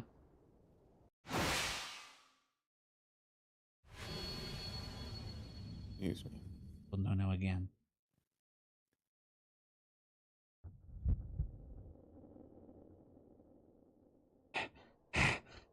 And then I found myself back at the beginning once more, on the cold moonlit roof. I wrapped my arms around my body tightly, trying to warm myself against the freezing air. Nono looked right at me. I saw her looking at me, I'm sure of it. She actually saw me? No, that was impossible. I'm not really here. But I know that was Nono's voice I just heard, and she was definitely looking right at me. If I'm a real gigalomaniac, doesn't that mean I have the power to interfere with the past? What does that mean? If that's really true, was that the real Nono and not a hallucination? Huh. Calm down. My head hurt, and I was losing the ability to think. No, this is an illusion. It's all an illusion. There's no way I can interfere with the past. I don't have a reading Steiner. I'm not Okabe. Right. What is it? What do you think this is? What did you want to talk about, Non-chan? Forgetting. Don't try to fool me with your power. You know exactly what I want to talk about. All right, Selka?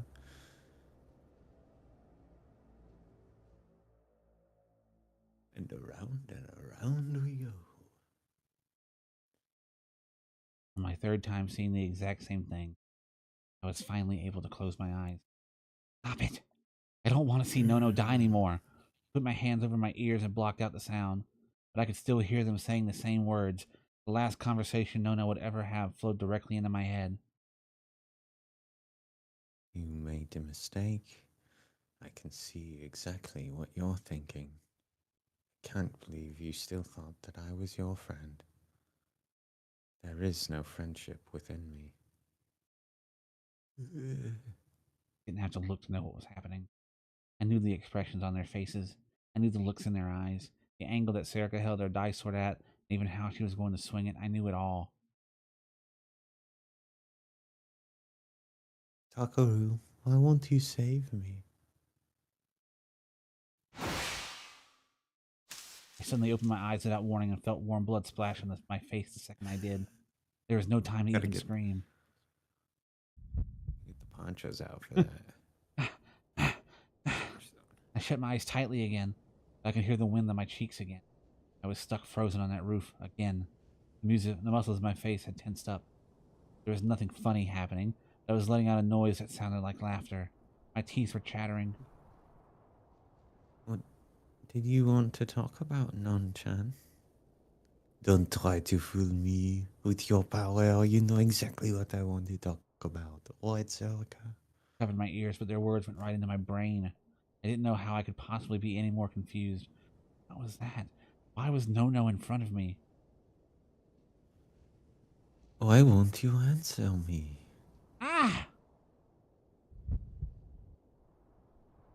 It, please. I didn't want to open my eyes. I wanted to keep them shut. But for some reason, the moment No was killed, they opened on their own. No kept dying in front of me. No had taken care of me. It kept me safe before I'd even woken up from my coma. From my perspective, that was before I'd even known her. She was a part of my family. She was the only big sister I had. And she kept dying over and over again in front of me. Why do I have to die? My head hurt. Pain didn't even work as an anchor to keep my mind connected to reality. This No was a hallucination. I knew that.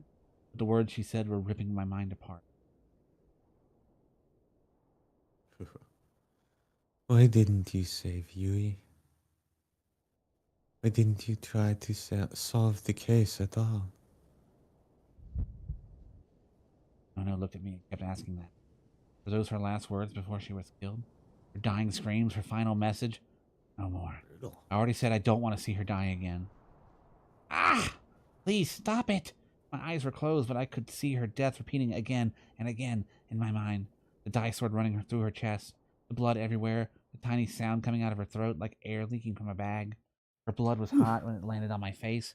It didn't have that metallic smell, but it was hot. I couldn't tell anymore. Was this really an hallucination? Maybe this was the real No. Maybe this was what she'd really thought. Why didn't you save me? Why didn't you save Yui? Why did you try to solve the case at all? I told you not to do anything dangerous. I told you not to get revenge.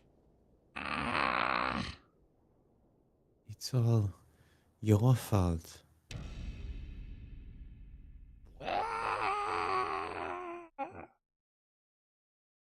I heard a sound somewhere. It was the sound of something snapping. I didn't want to see anything anymore. I didn't want to hear anything anymore. I didn't want to feel anything anymore. I closed off my heart, wishing for nothing more than that. Come on, don't retreat into your shell now. I'm sick and tired of seeing you stop moving because of guilt. I heard a voice from somewhere, speaking directly into my head, but I held my hands over my ears anyway. I didn't want to hear anything. Fine. I'll make it. I'll have to make it so you can't stop then. You ever heard of Woodburn Heron? Anyway, see you in a month. Have fun breaking. Then, just like a computer monitor being powered off, everything disappeared.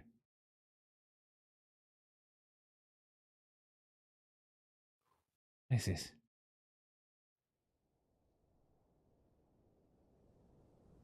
Dark. Couldn't see anything. I was in a huge, dark, empty space like nothing I'd ever experienced before. I couldn't even tell if my eyes were open or not. I tried blinking, but the darkness didn't change. I tried to rub my eyes to see if that helped, but my hands wouldn't move. No, not just my hands. Nothing moved. There was no sensation of standing. There was no feeling of weight in my body. Huh? Am I lying down? No. Wait. Floating? It's almost like I'm in zero gravity or just floating in water with no resistance. Like my body is just drifting along. The only thing that existed was silence.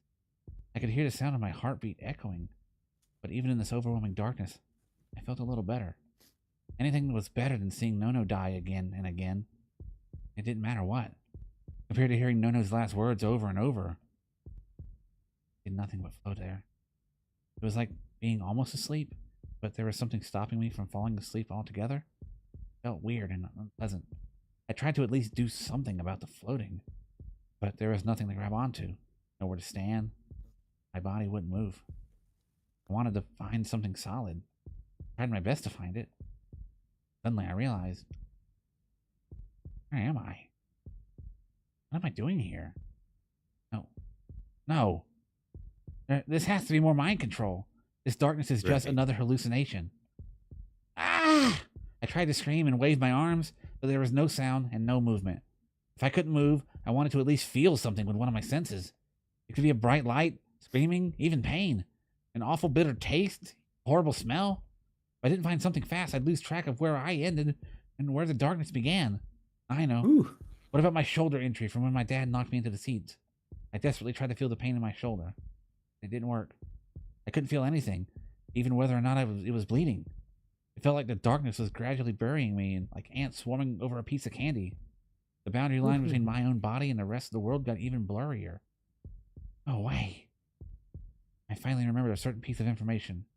I remembered what my dad said just before this happened. See you in a month. Woodbird Heron, Oh. wasn't it? I matched the name with what was going on. That was a famous experiment, if I remembered right. Heron's sensory deprivation experiment. He would put subjects in a soundproof room that was completely silent, blindfold them so they couldn't see, then tie them up with a straitjacket kept at exactly the same body temperature, take away their sense of touch. Before, except for eating simple meals and defecating, they were kept on a bed at all times. The purpose of his experiment was to find out how many days a human being could last in that. The results had been far less than far less than what he expected. The most any of them could endure was 2 to 3 days. Wow, that's it, huh? Ooh. The worst ones would complain about disturbed thinking only after only a few hours. They continued with the experiment. They continued with the experiment anyway. They would start hearing and seeing things and almost go insane. A human being can't endure long periods of time with no stress or stimulation. I don't know. I can go for a long time with no stress. How about you? No sensory input whatsoever. Yeah, that. That shit fucks with you. I have gone into a float tank before, and it's I've never done that. It's very sensory depriving. I can tell you that. I've been in like caves that are really dark, Yeah. where if you like turn off the lights, you can't tell the difference between your eyes being open and Yeah. closed and stuff like that. And they were always like, "Yeah, if you stay in that for a protracted period of time, your eyes will stop working." And shit. Yeah. It's like bad I for you. I was dreaming while awake when I was in it. I was in there for 2 hours. That's a trip. And it didn't take very long. I've for heard to that. happen. Yeah, I was gonna say, I've heard that is like, yeah, you're with nothing else to do, your mind just kind of Yeah. runs off, and like, yeah, hell of a trip, basically. The experiment was now banned because of how dangerous it was. And then I remembered something else. Something terrifying. Say to me, See you in a month. "See you in a month." Is he gonna make me spend a month like this? I At screamed, least gonna make you think you are. but I couldn't even hear my voice. First change was to my sense of vision. It was after about 2 days had passed, from what I could tell. It would have been about dinner time. I wasn't sleepy or hungry. At some point, I started counting numbers. 1 second, 2 seconds. It was meaningless, but I felt like I'd go crazy if I didn't do something. When I just about passed 100 seconds, 100,000 seconds, the darkness in front of me suddenly began to shine. What? What was there? It wasn't a camera flash or a light bulb, just a blurry glow. That was all. Couldn't see anything else or even move. When I saw it, I lost track of my number and started over, and it really pissed me off. God, it's the worst. The light came every 100,000 seconds. A day was 60 times 60 times 24, so 86,400 seconds. Perfect. I decided to round up and call each 100,000 seconds a day. When there was no light, I was bored. I wished so many times for something to happen. Someone. Here. Even Dad, I don't care. I'd rather be fighting a battle with die swords than know I can't win. No, actually, I'd rather be stabbed with a die sword. I want to feel pain. I thought that when the light came for the 30th time, I could escape, because that would mean a month had passed. A month was 30 days, but nothing happened. The light just kept coming at the same pace as before. When the light came again after 30 days passed, I stopped counting how many times it had come. I stopped counting to 100,000 too. What's the point of counting anyway? Am I going to stop counting? Oh no? I heard that voice very clearly. I started hearing voices sometimes when I neared the 30th appearance of the light. Are you going to just die like this? What's Miyashita Park like? Hey, Senpai, how did you meet Gensan? Adios gracias! Why did you leave me to die? You idiot, are you just going to die here? The newspaper club's just getting started, right? Tell me, why didn't you save me? It hurt so much when I died. You ever heard of Woodburn Heron? The voices came and disappeared without listening to my responses. I just wanted to see their faces. I was already starting to forget what everyone looked like. Maybe if I saw them again, I could stop the darkness from swallowing up all of my memories. I'll let you out of here. I'll go kill Dad for you. Really? Erica. I tried, but it didn't work. I couldn't do it alone. Damn it. Could we help? Oh. Really? You'll do that for me? Kasuki. Don't estimate the power of a teenage girl. Adios, gracias. Wait. What's wrong, big bro? Oh, don't tell me you're so lonely all by yourself. Give me a break. That's not true. Of course I'm not lonely. No, I wanted to tell you to be careful. Cat's power is... What's it again? What's wrong? Where's Sakuma? I can't go kill him if I don't know. Tell me, you're wasting time. Be right here. Right there. Huh? There? Where's there? Takaru-san? Have you even heard of Woodburn Heron? Don't you know I'm a right-sider? Of course I know. He's the guy who came up with the theory that a day is 86,400. See? Amazing, right? Cracking up. I was slowly breaking and melting away. Suddenly I felt something stabbing me somewhere. Hey. It was the pain I'd been wishing for, but I didn't care anymore. Tired of it. No, please don't stab me. No, please. I don't wanna Don't die. stab me. Why? Because it hurts. You aren't feeling any pain. Takaru, are you really there? No kept stabbing me like she was trying to find out where I was. When that sound finally stopped, I heard a wet, slopping noise. I could tell her hands were jammed inside my body, rummaging through my guts. I could imagine the blood. But No was right. I didn't feel any pain. It's strange. I heard a moment ago. No, let me see you. Sorry, you can kill me if you want. Why? Because I want to see you. I want to see anybody. I'm lonely. No. Leave. Oh, wait. I really No? Was that No's voice? Really talk like that? Wait a second. Is that No's last name? What was Loaded No's last name? The orphanage. I can't remember the place's name. There were 2 sisters there. What were their names? Oh, wait. Was it a brother and a sister? Starting to turn black. Who was that girl who always told me not to lie? Who was the one in the white lab coat? The one who didn't talk? The one that always seemed scared? Who was stabbing me a moment ago? I don't know. You're awful, Senpai. Stop. Suddenly the noises started to bother me. I didn't want to be criticized by these people when I didn't even know their names. Somebody killed... Ow!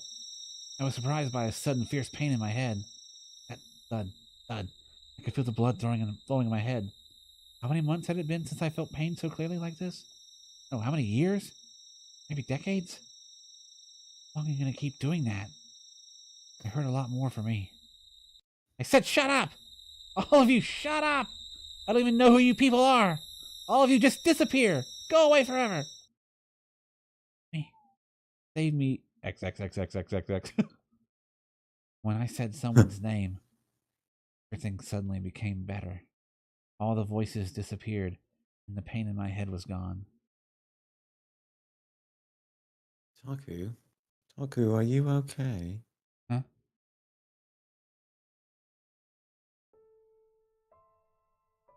Are you hurt? No, you're fine. Next to me. As if that was the most natural place in the world for her to be. What are you doing here? I'm always by your side, Taku. Impossible. When Dad used his mind control on me, killed her. That's right, I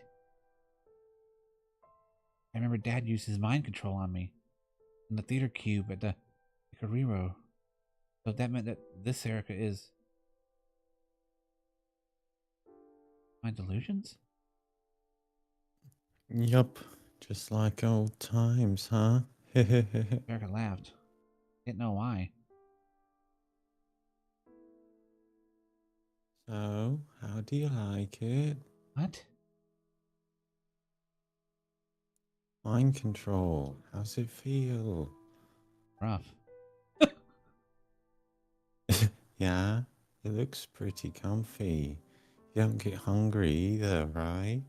Erica looked around into the empty void. She was acting like she'd just come over to check out our friend's new house. Listen, you learn how much it sucks not being able to move if it ever happened to you. Don't think I could handle it.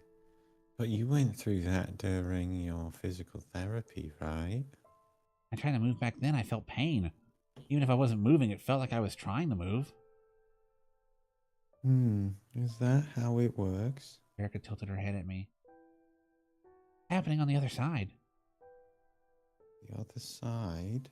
Reality. I mean, the me in the theater cube. I'm probably lying on the ground after he used his mind control on me, right? Mm-hmm. I didn't even have the slightest idea how much time had passed. But it had to have been much longer than a day or two. The Restoration Festival is probably long since over, and I might have already starved to death. Don't think so. If you're talking with me right now, that means you're alive, right? That's true, but You're the one who's always talked about how you had to put your information together and think things through logically, weren't you? oh, So maybe time flows differently here than on the other side? he's right. Possible. What happened to Hina-chan and the others? Ina-chan. Oh, right. Hine. Harimura Hine. Forget about her. I think she escaped Shibuya with Shinjo-san and the others. Who are the others? Uki-chan and Yuto-kun and... Minnesota-san. Huh? What about Hana-chan? He wasn't directly involved in the case, so I had her stay in Shibuya. I see. And Sarika started asking me one question after another. Did I really not move? Was the light I sometimes saw a hallucination? Were there voices I heard just auditory hallucinations? It took a long time answering each one in much detail as possible. I had plenty of time, after all. And just the act of having a conversation was wonderful. It was something I'd done all the time in my daily life, at the newspaper club, and when you were a kid. Not in alive. Come to think of it, who first used the phrase, "you don't know what you got till it's gone," and when did they use it? I don't know. I should have brought my Pokecom, maybe. I laughed a little, though I wasn't sure if Sarika was serious or joking. Each time I would answer one of her questions, Sarika's expression would change. She'd laugh or get mad, and sometimes she'd even try to correct me. She really did seem like a normal person, but What is it? you could be a delusion of mine. It didn't really exist. Oh, you found out, huh? She acted just like a kid who'd been caught while playing at hide and seek. Didn't look to other people. She wasn't real. I must have spent all my time as a kid talking to empty air. I think it was just like how you're imagining it. But not that many people saw us together, right? Just your parents, mostly? Oh, and Senri-chan in the hospital basement. That was a screw-up. That's how Non-chan found me out, you know. Right. Erica and I spent almost all of our time in my room. I'd never been to her house. No, actually, according to Kunisada-san, her house never even existed. You should have told me. I couldn't do that. She laughed, but she seemed a bit bothered. But what about that one time? Hmm? The Shibuya earthquake. Oh. I remembered carrying Sarika to the hell that was the post-earthquake Shibuya. But if she'd only just been born when I had that headache, when I was in the Yoyogi shelter, then I hadn't really been carrying her on my back after all. Only then that I remembered why I was here. It wasn't to talk about old times.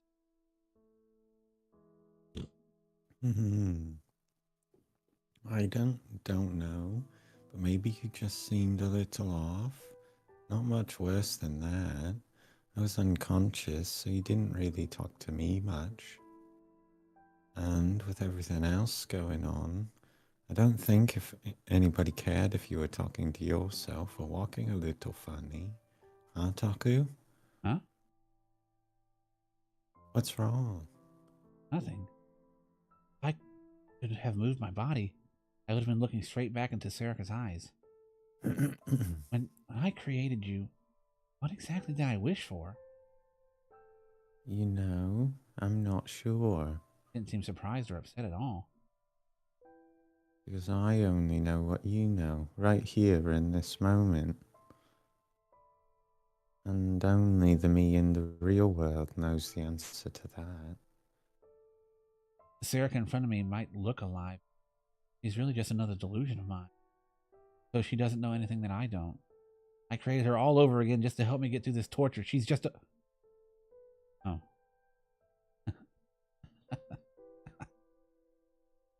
Huh?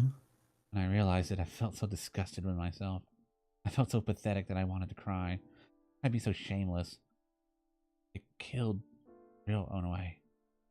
Even if it was a trap created by Dad's mind control, I still killed her with my own 2 hands. She'd almost killed me, and then I lost control and killed her instead. I torn open her stomach injury and then strangled her. Saying I'd been Like mind a control fucking animal. was just an excuse. I knew that the rage and desire to kill her I had felt real. Even without the mind control, if the same thing had happened in reality, then I probably would have done it over again. I'd kill her all over again. But Onaway was different. Even when the delusionary me tried to kill her, she just chose to die rather than resist, like me. But then I wished for her to save me, just like I did during the Shibuya earthquake. I couldn't handle the darkness on my own. So I recreated her. I'm using her all over again. I can't imagine anything worse than someone like me. You shouldn't let it bother you, you know. I'm having fun. Oh, stop it. If you hadn't called me here, we wouldn't be able to talk like this. Tell me exactly what I want to hear. Come to think of it, Serica's always been like that, ever since I was little. Even when I was neglected, she was always jealous of me. She always made me think I was better off than she was. Whenever I wanted to show off some new piece of information I learned, she always acted interested. She'd pretended to be a stupid girl so that I'd always get to think of myself as a right-sider. Sorry. I'm truly sorry. Taku. Erica looked hurt when she saw me apologize. Why don't you understand? You don't have to apologize. This is what makes me happy, she seemed to say. But she only looked that way because I wanted her to. My ego and desire had created the role of a kind-hearted young girl that she was forever forced to play. 2 of us just stay like that for a little while. I kept apologizing and Serica seemed to not want to hear it. Eventually, she spoke to me like a mother scolding a child. But Taku, that doesn't mean you can forgive me. Huh? I killed Non-chan, right? Reason might be my fault. No, it's not a maybe. There has to be something connected to me. But I died, so you can't ask me anymore, right? Right. No, I'm just forcing her to say that. So then... Of course, I knew what she would say next. Erica's voice became a light, the one thing that lit up the path in this dark world. What do you want me to do, Taku? Suddenly, I saw a scene that I remembered well. Until a moment ago, the darkness had kept me from remembering, no matter how hard I tried to imagine it. But now I could see my family. They must have been getting ready for dinner. I smelled something good. I looked into the kitchen and saw a lineup of dishes fitting for a nursing home. Wait, fit for a nursing home? Yui, Uki, if you take cooking lessons from Nono, they're going to start calling you Mom and Granny at school. Yuto was in the corner, sulking because Yui had made fun of him. Yui was looking at him and laughing. Uki didn't know what to do. Nono gave Yui a brief scolding, but she was smiling while she did it. It was the same thing I'd seen a million times before. Nothing was different. Everyone was in the club room, going over the case. We seemed to be talking about Shibuya news. Minasada-san had updated some information. Kazuki was playing her game. Ito went to stop her, but froze when she offered him a piece of dried squid. Arimura told a stupid joke, and Ito blushed and started to shake his head frantically. There was still no expression on Kazuki's face. This was another scene I knew well. But this world was never coming back. Dad had destroyed it. Are you okay with that? Of course not. I loved my family. I loved my friends. Those people were the most precious things in the world to me. But he destroyed them all, and when I asked him why, the only reason he gave to me was that it was fun. I can't let him get away with that. No matter what I do now, Yui and Noto are never coming back. The life I just had with my friends is gone forever. My feelings began to break free from the darkness and come to life again. Blood flowed through my body once more, and my senses started to return to me. That's right, I get revenge. Even if that means breaking my promise to Nono. But Taku, it was just a prank. I don't care what Dad was trying to accomplish with this experiment, or what's happening to me. He wants to accomplish something through this experiment on me? Whatever it is, I don't even want to know. You don't want to try and find out? No. I don't care. I refuse to go insane like he wants me to. Huh. That's not like you. Shut up. But I kinda want to see what you look like when you're letting your emotions take control. Smiled back at her. And then I focused all my neurons on creating a delusion. Started to try to envision what the theater cube was, as well as that bastard of a father and where exactly he was standing. Since I'm trapped in a prison, then I just have to reboot a delusion that's even more powerful than his. And then I'll pull him into my own delusion.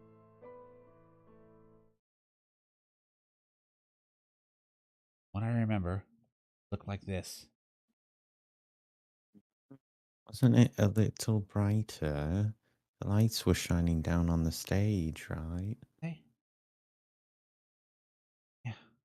Yeah. I think about this much. Oh, but a bit closer. Closer. How about this?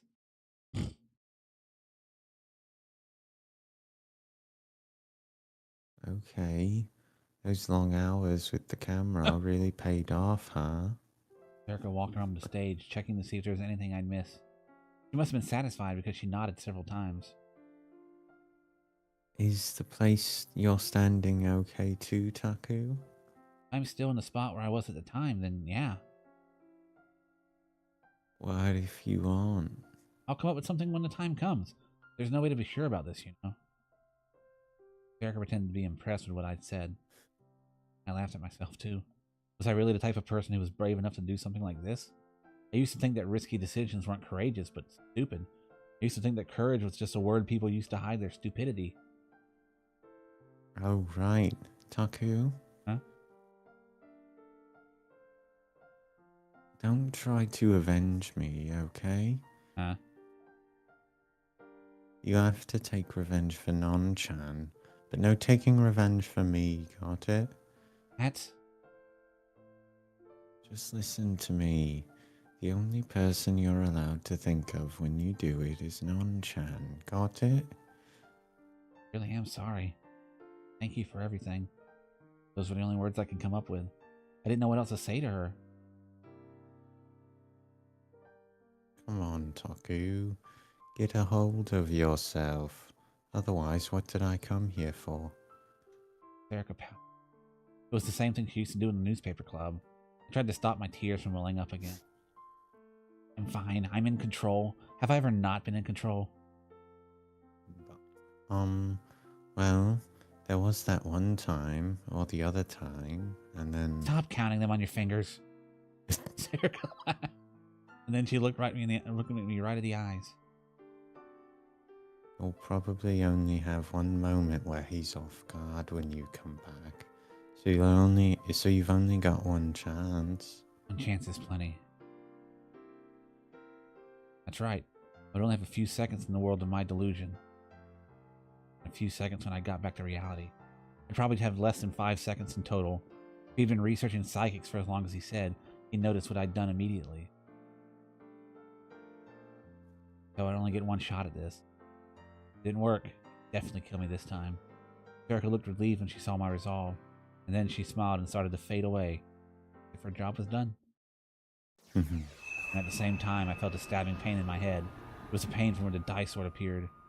Here it comes. Wow. This'll be a risky bet, okay? Okay. You're betting your own life, okay? Okay. You won't get to make any excuses for your dumb decision, okay? I said okay. Okay. God damn it. Then go. Get up on that stage, Taku. Theme song! I died. I slammed my own delusion down on top of the one that was holding me captive.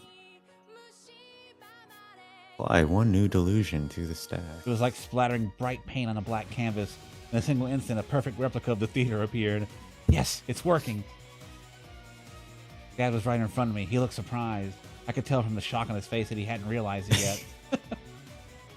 He didn't realize that this was a world of delusion sitting on top of another delusion, and that I dragged him inside. Ugh! The machine on his back started to creak and moan. Its shape was becoming warped and distorted, as if it was being crushed by an invisible giant. Ah! I screamed louder as I tried to use my power to destroy it. Dad stepped back as if to protect it, and he looked the look on his face, making it clear he couldn't believe what was happening. But it was too late. Shatter! Shatter! 3D8. Shatter into a million pieces! I hit him with an even stronger delusion. The outer frame couldn't take the stress, and the machine started to break. You little shit. Dad panicked and raised his dice sword to use his mind control on me again. A red light flashed in front of me, but it wasn't the mind control again. It was the opposite. This was the key to the plan that the other Serica and I had come up with. Dad, Sakuma, had made a mistake. He thought that I'd escaped from his mind control on my own. He thought that I'd escaped from that delusion and made it back to reality. So he did just what we'd hoped he would, and ended the mind control that was on me now. Even though I was actually still inside that dark prison. If Dad had stayed calm, he would have noticed his mistake immediately. But it was also sudden that he panicked and made the wrong decision. That black torture chamber was gone, and in that instant I canceled my own delusion. The bonds that had tied me in that place were now gone. My senses came back and told me that this was reality. The pain of my injury, the smell of blood, the taste of blood, the feeling of the die sword in my hand, Dad howling as he stood there with his fake sword raised high. But just getting back to reality wasn't good enough. I probably only had a few seconds left. I needed to destroy the real device before he figured out the trick. Run! I forced my aching body to move and ran at full speed toward my foe. I lowered my body as I ran and held my dice sword ready. Gah! A new attempt at mind control came at me. I could feel it trying to scramble my brain. But I didn't stop. I couldn't stop. I bit down hard on my lip and used the pain to check my 5 senses. Feel okay. Don't stop. Run. Keep running. Ah! I swung my dice sword down at my father. Dad tried to dodge it, but that was exactly what I wanted. He ducked low, and I could clearly see the device on his back. I dug my dice sword into it hard before he could move.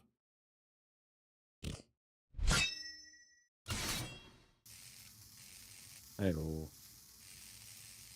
Beautiful.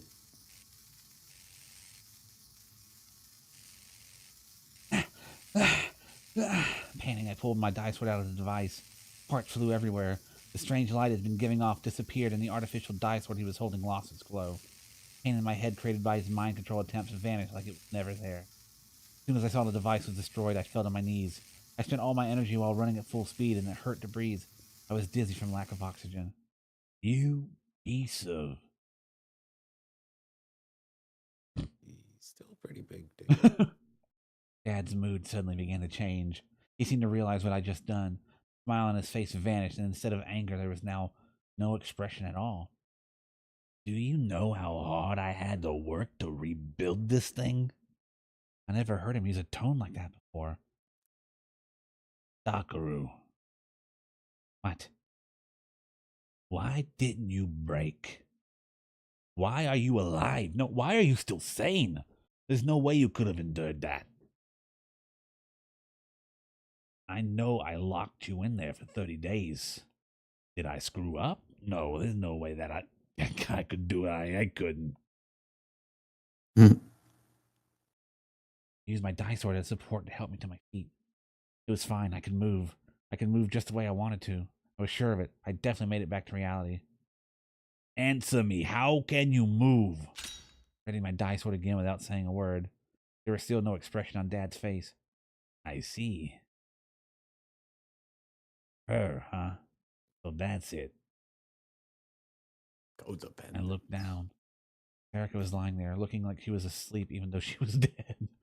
Dad's anger had vanished, and instead he started to speak like a scientist observing a guinea pig. Even creepier somehow. So your imaginary friend was enough to get you through it, huh?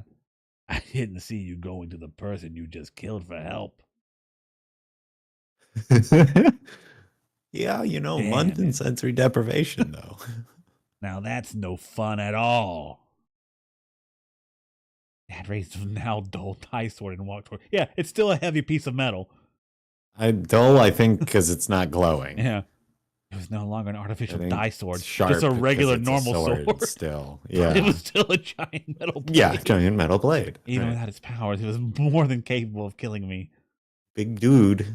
I stepped away from him, my own weapon at the ready. It felt like if I looked away from him, I'd be killed. I told you to go insane, didn't I? Didn't I? Ah! The iron blade suddenly swung down at me. There was an impact on my face. I felt some of my back teeth break and blood spurted from my mouth. I'd been knocked to the floor. I swung my die sword in my hand frantically. Like you said, With still the a big flag? dude. Like what? I don't. For a moment, I experienced the pain and light that were caused by mind control. Ah. That thing's still working? It's not broken? It has to be. It's just a big sword. I dropped my dice sword in despair. It vanished. But the mind control never came. My attack a moment ago actually had managed to damage it. It really is broken. Goddamn brat. Talking his iron blade struck me on the left leg. Why didn't you just run, dude? An indescribable awful pain ran up my spine and smashed into my brain. I should have just used the mind control to put you in the torture room from the start. Actually, maybe I'll torture you for real right now. How would you like that, huh? I would not. Ah, it hurts, it hurts, it hurts, it hurts, it hurts. Was this plan stupid after all? Was there no way for me to win? Take this. It was stupid before all.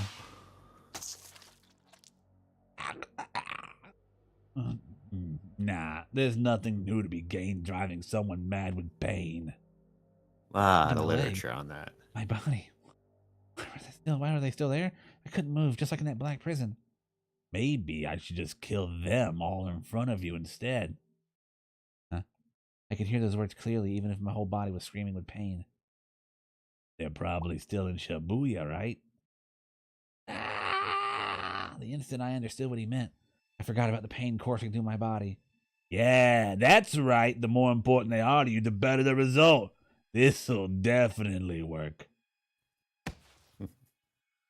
Ah! He kicked me and I rolled across the ground. Then he started to walk away. Fate! My throat hurt as I screamed. I was frustrated that I couldn't even speak. Where's he going? Where they are. After the people the most precious to me. I won't let you go. I tried to stand up, but the leg he'd struck wouldn't move, and I fell back to the ground. I fell face first onto the floor. My left leg wouldn't move. It was probably broken. It was the one place I didn't feel any pain. I don't think that's likely. My body wouldn't move. Hi, I finally made it out of that darkness. I can't just let him go.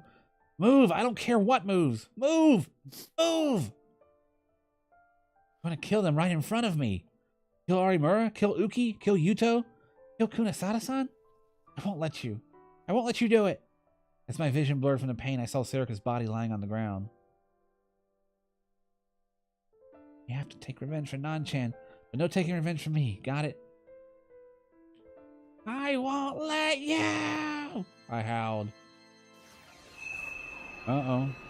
And my dice sword appeared as if response to my cry. And then it sliced through the air towards my dad as he walked away. What? Oh, shit.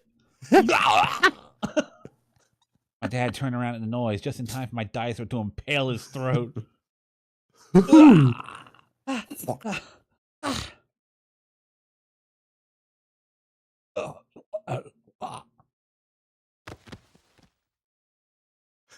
then he slowly fell backward onto the floor. Gross. How he pushed the sword all the way through. I somehow managed to endure the pain that was coursing through my body and stand back up. There was blood everywhere on the stage. I avoided it, dragging my unmoving left leg as I walked toward the body that used to be my dad. The ice sword was still shining as it stuck out of his throat. I made it disappear. When I saw what was left, I didn't feel a sense of accomplishment or anything else, just an urge to vomit. He was lying on the ground. I'd killed him. I just killed my own father.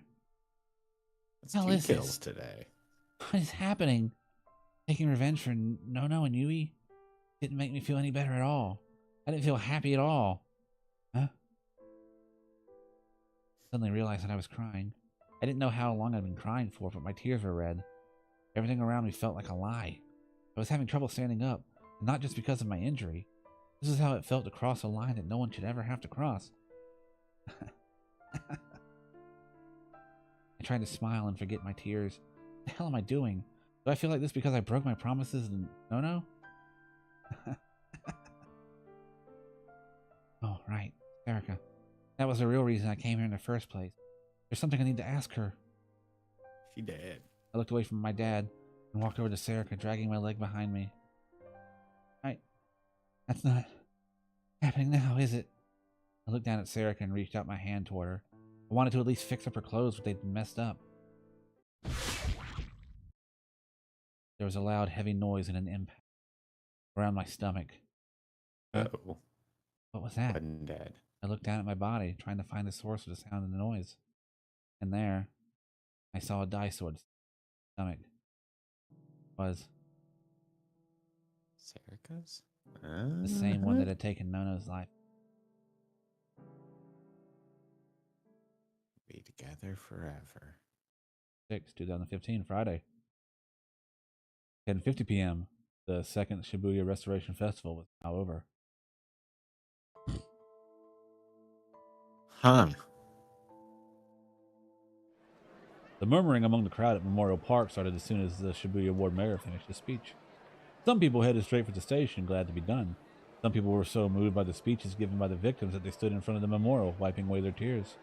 Some people went out to go drinking, since it was a Friday. They'd all come to the Restoration Festival for different reasons. But even now, when all the planned festivities were over, there were still some people who hadn't seen what they had come for.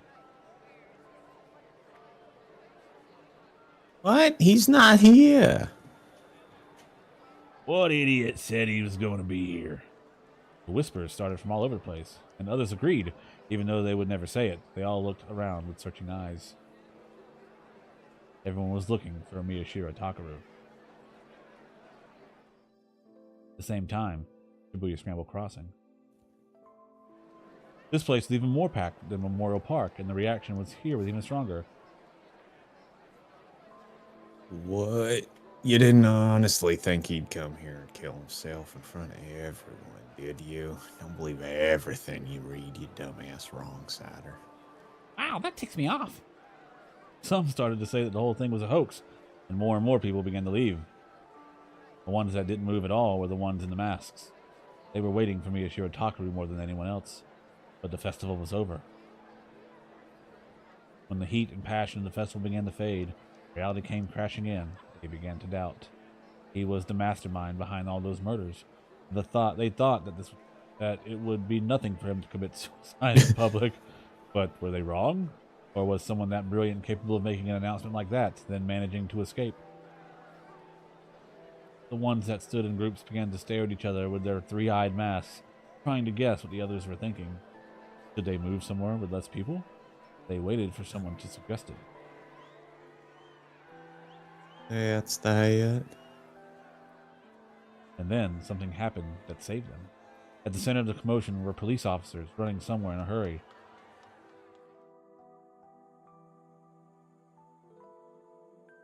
No, wait a second, I'm telling you. Didja kept suggesting that they get confirmation, but his boss just ignored him. When the information had come in, he'd lost the ability to control the situation. Wait, damn it. He cursed at the phone as they hung up on him. This is bad. This is really, really bad, Sinjo thought to himself. What's wrong? Kunosada-san, I told you to wait in the car. You made me wait too long. What happened? Sinjo looked at the time. It had already been 10 minutes after he'd gone back to Aoba dorm and gotten everyone into the car. It was an anonymous call. They know that Miyashiro-kun is at the Hikariwa. What? That was probably the first time Sinjo had ever seen her go pale. Who told them? I don't know. HQ insists it doesn't matter. Sinjo had repeatedly asked for a source, but it didn't help. From the way his boss had been acting, it was likely that they didn't even know where it came from. Our officers are on their way to the Hikariwa now. And what would you do? Now that the police knew that Miyashiro was at the Hikariwa, there was no time for him to go back to Akihabara and back. Sinjo had to be there. It was his job. He was the detective in charge of the case, and if Miyashiro was going to be arrested, he was the only one who could help. But getting the kids from Aoba dorm out of the city was something that only he could do. What should I do? He kept asking himself that. Go. We'll escape Shibuya on our own. What? But you don't... Oh, but you don't know what's going to happen if you try. That's why he'd stayed there, as guard. I'll figure something out. Just leave the car. Huh? He couldn't possibly mean. He had a bad feeling about this. Kunosada-san have an international license? Is this the time to be worrying about unlicensed drivers? Go already! Listen. Suddenly his phone began to ring. This time it was from one of his Traffic men. violations are very serious. Oh, fine. I'll let murderers walk free, but if you break a traffic violation... Yeah, exactly. Children meddling in murder scenes. And I draw the line kidnappings. at traffic. Yeah. But god damn it, you're gonna have a license. You get behind a wheel. There wasn't even time to think about it anymore. He prayed as he tossed Kunosada the key. There are kids in that car. Don't do any crazy driving. Of course. Who do you think I am? Call me if something happens, and if that doesn't work, go to any police box and give them my name. Sinjo ran off without waiting for an answer. Sinjo-san? Huh? He turned around. Kunosada had a totally earnest look on her face as she spoke. The accelerator's the one on the right, isn't it? Sweet Jesus. Sinjo had to force himself not to go grab the keys out of her hand. Look it up on the internet, wrong sider, he yelled as he ran towards Hikariwa.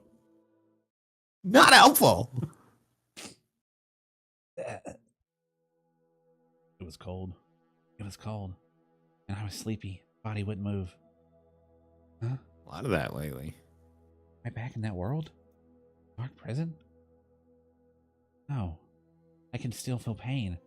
My senses are still working. What is this?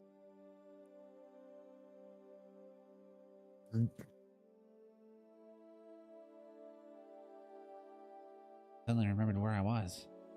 Pass out? My back. My stomach. Felt the warmth fading from my body with each drop of blood I lost. But my wounds burned like someone was pressing a soldering iron up against them. And yet for some reason I felt sleepy. None of this made sense. My whole body had stopped making sense. I heard footsteps. They were getting further away. I forced my eyes to open and looked toward the source of the sound. First thing I saw was my dad's body. Body of the man I killed. Till a moment ago, he'd still been a person. And just past him, I saw her through my blurry eyes. Scarjo? Getting further away. It really was Serica. She was alive. She was walking. She had just put her phone in her pocket. He was walking across the stage. He was probably heading for the exit among the seats. He didn't look back. How are you alive? What the fuck? I could be hallucinating. At least I shouldn't have been. There was no one left who could use mind control. I don't know. Blood loss is a hell of a drug. Hey, oh no, wait! There's something I have to ask you. That's why I came here. Move. Come on, this is supposed to be my body, right? Why won't you move it when I tell you to? Tell it to. Erica stepped off the stage. She made her way to the seats to leave. She was about to disappear. No, don't, wait! Please, come on, move! Suddenly, I felt a familiar pain in my head. I obeyed my intuition and let go. My dice sword suddenly appeared in my hand. That's right, I can do that. Just like I did before. Ah! I used my powers to fling my dice sword at Serica. I didn't care if it landed at her feet or where it landed at all. I just had to stop her. Serica sensed it coming and turned around. At the same time, a light appeared around her. Her dice sword appeared from within that light, and then she grabbed it and deflected my blade. It easily blocked the incoming blade. And the two swords collided, my vision went white. Huh. You want me to use mind control on you? Yes. What? What's going on? What am I looking at? I've got a lot of questions, but can I start by asking why? I read Crucinano's mind before I killed her. She left a letter behind. I see. How heartrending. So she knew she was going to be killed then? The police probably already have it.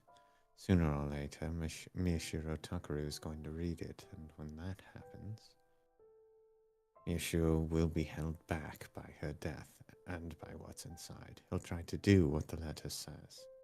And what does it say? Don't try to get revenge. Give up on the case. Huh. If that happens, Miyashiro will stop for sure, and that's a problem for me. So I have to make him interested in something besides revenge or the case. I have to make him interested in me. That will cause him to act. Yeah, and how do you know that? I know everything there is to know about Miyashiro. That's who I am. So why do I have to use mind control? Because he'll have Aramura Hine with him. I want to neutralize her power. If the mind control causes me to believe the lie, it stops being a lie. Aramura will think it's the truth, and so will Miyashiro. Oh, the same trick we used with that Ito kid. Gotcha. Erica was talking with Dad. The vision was unclear, like it was wrapped in a fog. But this whole thing's such a pain, though. Wouldn't it be so much easier to just use mind control on Takaru himself? Hey, don't get mad now. Want to minimize the use of mind control on him as much as possible. It damages the brain, correct? Yes, but I'm going to use it one more time at the very end. No way I could beat a gigalomaniac without it. Just one more time. Got it? Yeah, got it. I could see the two of them talking. It looked like an old movie shown to a projector that was slightly out of focus. But I wasn't really seeing it. The vision seemed to be coming directly into my mind. Okay, next question.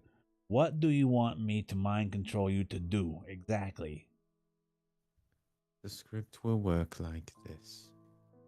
First, you've lost contact with the committee and you want to get back in their good graces. Make me believe this lie.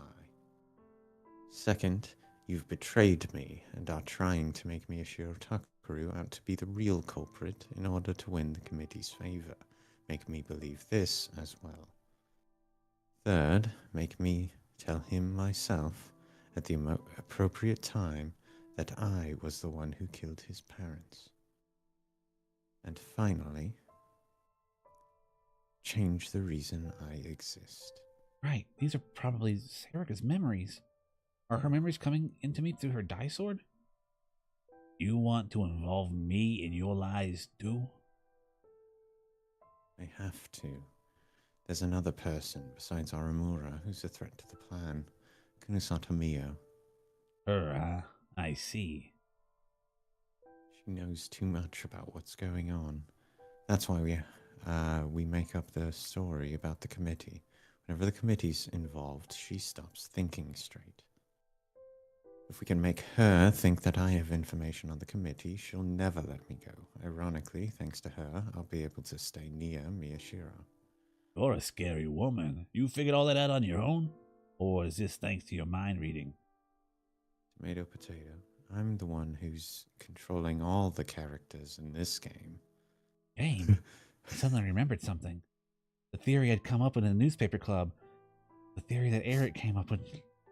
The killer was challenging me to a game. The killer was moving people around like chess. Oh my fucking god. They wanted me to be the other player in the game. Holy shit, it was actually just to play with me. Holy fuck! But once my dad identified himself as the killer, I'd given up on that theory. I thought I was wrong. But maybe Fucking drilled it. I was right after all. I see. A game, huh? Hey, I like fun things too. Though I don't like the idea of changing the reason you exist, even just for a short while. That's kind of fucked up. That's wild, yeah. I'm not, sorry, stole your voice there. I'm not interested in your opinion. All you want is data on Miyashiro, on a true gigalomaniac, right? I'll be giving you what you want.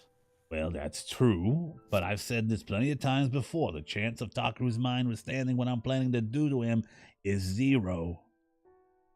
I picked this method of torture up directly from the guy who ran the basement facility at Tokyo General. Don't underestimate him. I've said that plenty of times before as well. You don't mind if I break him, do you? We both agreed that you wouldn't interfere with my experiments on him. If you didn't have that mind control device, I would have killed you first. Sounds fun. Want to try it? You scum. Oh, one more thing. Why do you need me to make him look like the killer? You just want him to solve the case, right? Because... Wham. My vision blurred. There seemed to be a chorus of buzzing inside my head. Feeling. It was the same as when I used my power. The same as when I saw my die sword in the corner of my vision.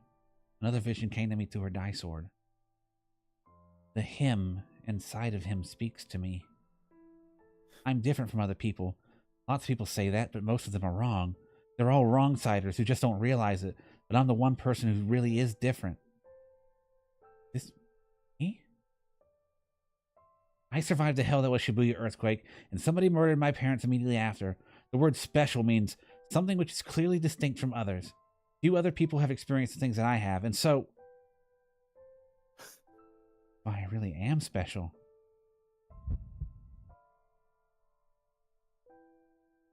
Hey, did I ever tell you about the comments from the Shibuya earthquake victims? What do you mean? Remember how just after the chaos from the earthquake calmed down, tons of reporters started asking the victims for some comments before the term Chaos Child Syndrome existed? Most of the interviews were about what good citizens were. Despite the scale of the disaster, there was barely any violence or looting. They said that it was amazing. And I think they were right. When they asked the victims what was the hardest part, most people were more concerned about others instead of themselves. They talked about how they couldn't contact their families and tell them that they were safe, or how they couldn't give their kids their favorite foods. But then one person said something different. I remembered what they said word for word. It left a huge impression on me. You outsiders have some nerve if you're telling us to just hang in there. I remembered this scene. It was what I said to Serica back at Cafe Lax.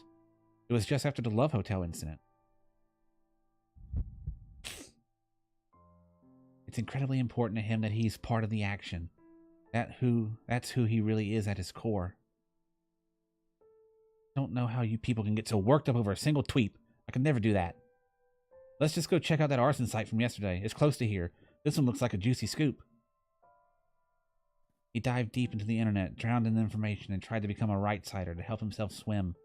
and he chose an urban legend to test his abilities. That broadened his interest into real-world crimes. It all began with...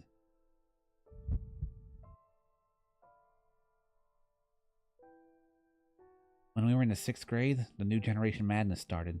That was 2009. It was like I was having a fever dream or something. This is me yesterday. How? Is Erica's dice sword suddenly reading my memories now? First, we couldn't believe that something like that was happening in the city we lived in. We spent almost a whole day glued to that computer following the news. When something big like that's going on, if you take your eyes off the internet for even just a few hours, you get left behind. We stayed up all night in shifts following the case. Sometimes we used our cell phones to check the internet, as we actually went out to the crime scenes and took pictures. Erica wasn't real back then, but she'd been by my side anyway. More and more murders kept happening, and even people started to say that Nishicho Takumi was the real killer, but he ended up proving them wrong. Derek and I both got very excited. He seemed so cool. I thought that proving you're innocent meant getting the right information and shoving it in the faces of people whose information was bad. It seemed like the ultimate expression of what I was trying to do back then, and what I suppose I'm still trying to do now with the newspaper club. Erica said he was amazing, and I agreed.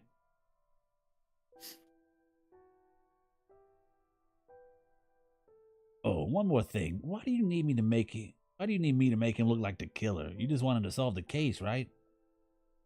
Because that's how it was during the New Generation Madness 6 years ago. It ended with the person who was believed to be the killer clearing his name and solving the case.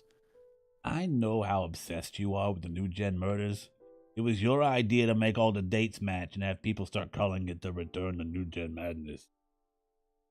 The whole reason you padded the murders off the New Gen killings and left the sumo stickers at the scene for Takaru to find was all to let him solve the Return to New Generation Madness, right? Holy shit. So the theory I came up in the newspaper club was actually correct? If so, then Serica was the one manipulating the characters and setting up the game. And her real goal was... me. You were the one who came up with the ideas of how to kill them. Don't blame those nasty ideas on me. Hey, I have to at least test out my mind control a little, or it's no fun.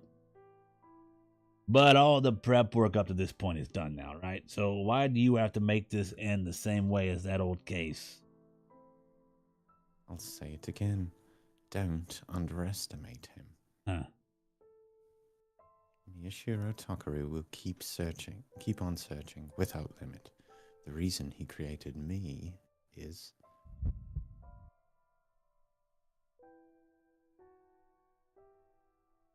Vision changed again. Me. That's me from that day when I made it to the shelter after the earthquake. That's right. That's right. I started remembering what I'd been thinking about at the time. I met the people from my class on the way here. They were probably trying to help a woman who was just injured and covered in blood. They'd asked me to help, and I couldn't move. I couldn't think clearly, even though I knew how to give first aid. They seemed to think I was just going to let that woman die. So they looked down on me. I hope I never end up like him, their eyes said. It was what I, as a right-sider, had always thought about wrong-siders like them. It was the way I'd always looked at them. I was angry and frustrated that they looked at me like... I know all kinds of things that they don't. Are they treating her injuries right? Are they doing it in the right order? I should go back and tell them what to do. I'm sure that I can make the right decisions. That's what I was thinking to myself at the time. Takaru? What are you doing here? Suddenly my parents appeared. Right. That was when I ran into them at the shelter. They were yelling something at me excitedly. Then my mom grabbed my arm and shook her off. Takaru, what are you doing? Don't start causing problems again. You're saved. Saved? Just come with me. More of the thoughts I had in that moment continued to flood my mind. I'm saved? Saved from what? The hell that I just saw? Now I'm being saved from it by people who've never even cared about me before? I shook my arm away again. Saved? Me? Why? You people have always neglected me, but now you're going to save me? Why? The moment after I thought that, I saw myself holding my head in pain. My nails are digging into my flesh, but the pain wouldn't stop, and I kept on screaming inside. Oh, this isn't right. Those wrong-siders in the class never did anything good before. But they suddenly want to be good now. They want to look at me like I was worthless. I could see myself screaming more. My head and heart felt like they were going to burst. And now you people are going to save me? You, the people who just gave me 1,000 yen instead of taking me out to dinner on my birthday? Hell no. I'm not the kind of person who just gets saved by parents who don't even want him.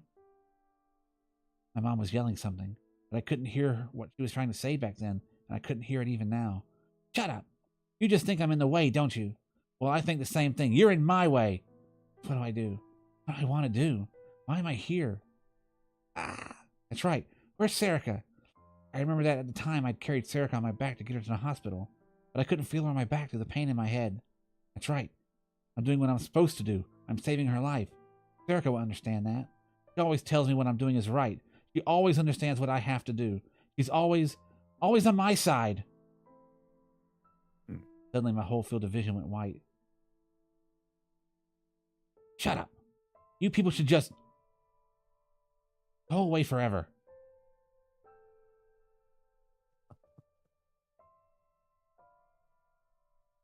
On away. Erica, save me. Please. Please. No way, please give me. Right. These are probably Serica's memories. That's when I made my wish. To Serica. Give me something I want to do. Help me do it. Huh. Erica's memories went into me through her die sword. My immediate thoughts as I experienced those memories went into hers simultaneously. When she knocked my die sword away, the visions vanished.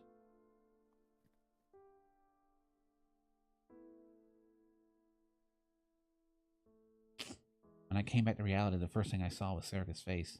It was filled with despair, like she was about to cry. I'd never seen her like that before. I knew immediately that she'd seen the same things I'd seen. Give me something I want to do. Help me do it. That was a terrible wish I made. That was the only reason why Onoe Serica existed.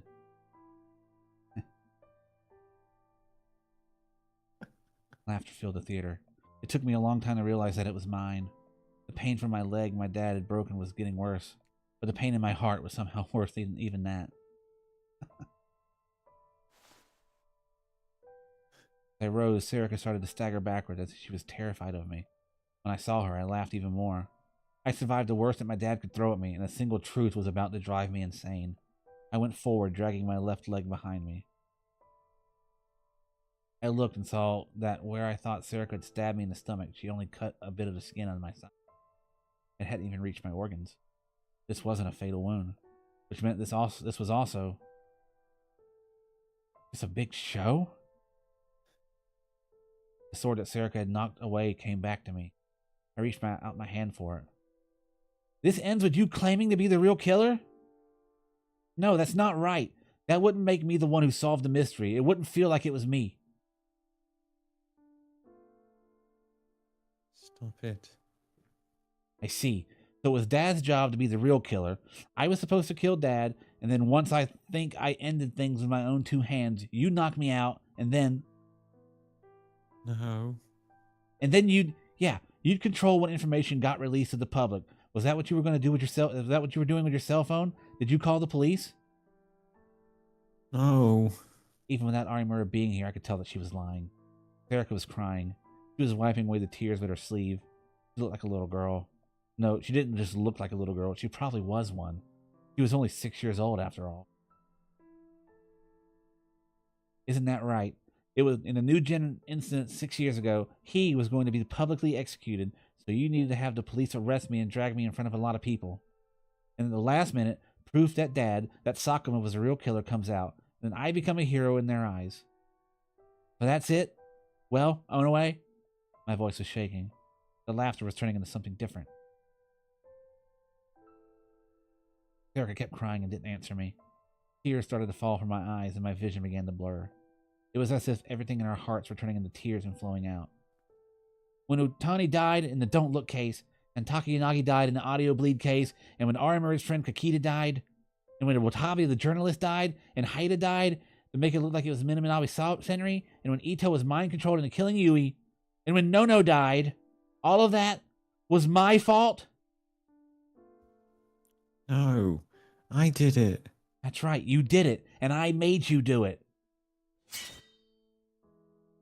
I told you that's not true. Erica's dice sword sliced apart some of the audience seat, but I kept going. Kunisada-san was right. Too many things involving the case were going on around me.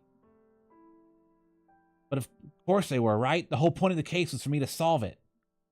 You killed my parents because I wished they would go away, right?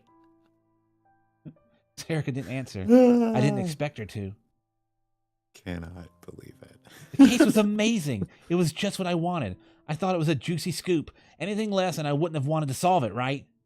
But in the end, after I solved it, all that I'd be left with was emptiness and the guilt from what I'd done. That's why I knew what I had to do now. Ruh-roh. Dragging my leg behind me, I finally made it to the edge of the stage. I could see the steps down in the audience area. All that was left was to go down the stairs and out the door. Erica's expression suddenly changed. She was still crying, but she seemed shocked. Stop it.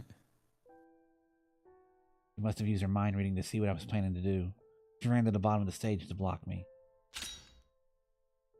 Don't get any dumb ideas. I looked right at her, as if to say I wasn't changing my mind. Stop it, please. I said stop. Erica raised her dice sword and pointed it at me. It was a warning not to go any further, but that what makes me stop now. You can't kill me, can you? I'll knock you out again. And when you wake up, everything will be over. You might not like what happens at first, but as time passes, I'm sure that you'll realize. Realize what? What you truly wish for isn't what you're thinking of right now. It's to be known as a hero who solved a case that the world has only seen the likes of once before. To be a man the whole world adores. That isn't what I wished for. It is. I can tell because of who I am. No, I'm the only one who can. Erica's words probably came from reading the deepest parts of my heart. I wouldn't deny that. She was right. If I just let her handle everything, I would become a hero. And if I kept going forward, all that was waiting for me was destruction. When I thought about that, I got scared. I was terrified. But, so. Why? She was still holding her dice sword. It was clear that she had no intentions of letting me go any further. I grabbed the hilt of my own dice sword and raised it as well. Come on, I said to her from the top of the stage. I said the same thing to her that she'd said to me in that dark prison. Come up to the stage, went away Serica. I could see her on the other side of her dice sword. But she must have read my thoughts and realized I wasn't going to change my mind because she slowly came. The bright lights illuminated her beautifully. I took several steps back the way I'd come so I could keep my distance. I must have lost too much blood because I suddenly staggered. My vision blurred. With only my right leg working, I was barely able to keep my balance. I couldn't stop here. I couldn't. Why?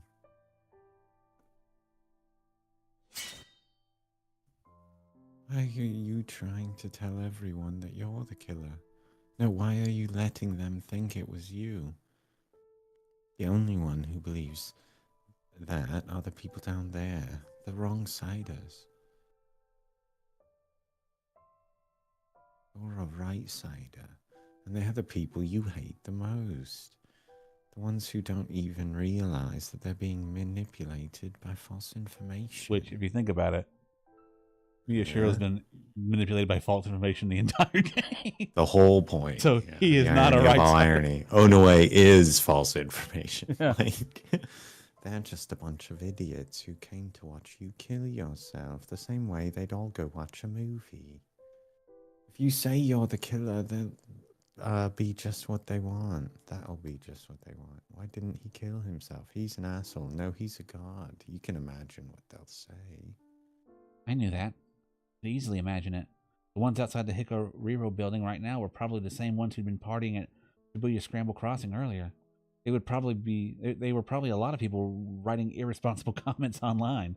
The TV was probably filled with self-proclaimed social commentators who were telling the audience exactly what they wanted to hear. But I did the exact same things in the past. I was just as bad as them. I'm a wrong sider too. Hmm? I never even truly knew or understand the childhood friend who was by my side for my entire life. Grip my dice sword tightly. It's over now, game maker. Ah! The moment she hesitated, I struck myself on the back with my own powers. My vision blurred as I started to accelerate. Oh, I knocked myself forward. Threw himself forward, yeah. And instantly closed a gap between myself and Serica. Yeah, smart. Yeah. Huh? Caught off guard, she stepped back and lowered her blade. She was ready to swing it upward. I ignored her and brought mine down. She brought hers up. Swing. So, Taku, what's the plan? Back then, another vision came to me as our dice swords collided. Her sword knocked mine away, and I quickly brought it back for another strike. Hey, Taku, did you see something weird at the end of that video? Here, look, outside the window. Back then, I saw flashes of several different conversations. I didn't know if they were in my memories or hers anymore, but each time our dice swords collided, I saw another. Serica wasn't just a normal girl who everybody loved. She was a mastermind who set up this whole game for me. And she killed Nono and Yui just to lead me to the end.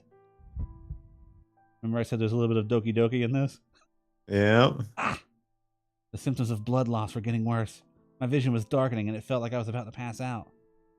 It's without the, like, meta-narrative side of it, but Well, yeah, it's like the same project.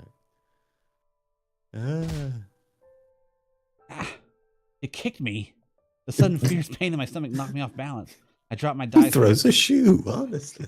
flung my hand up to try and grab it again. Stop it already. He kicked the sword away. It spun all the way around the edge of the stage.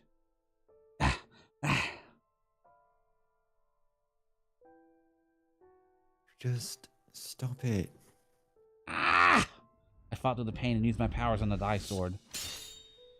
He forced it back into his hands. It flew high up into the air. I said, oh, sorry.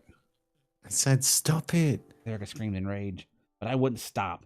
The dice sword spun wildly as it launched itself at Serica. Shit.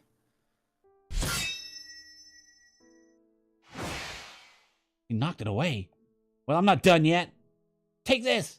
I used my power to make her the dice sword fly again. Sword attack. She can read your mind, dude. The sword attacked her once more. Bro. Not a good plan.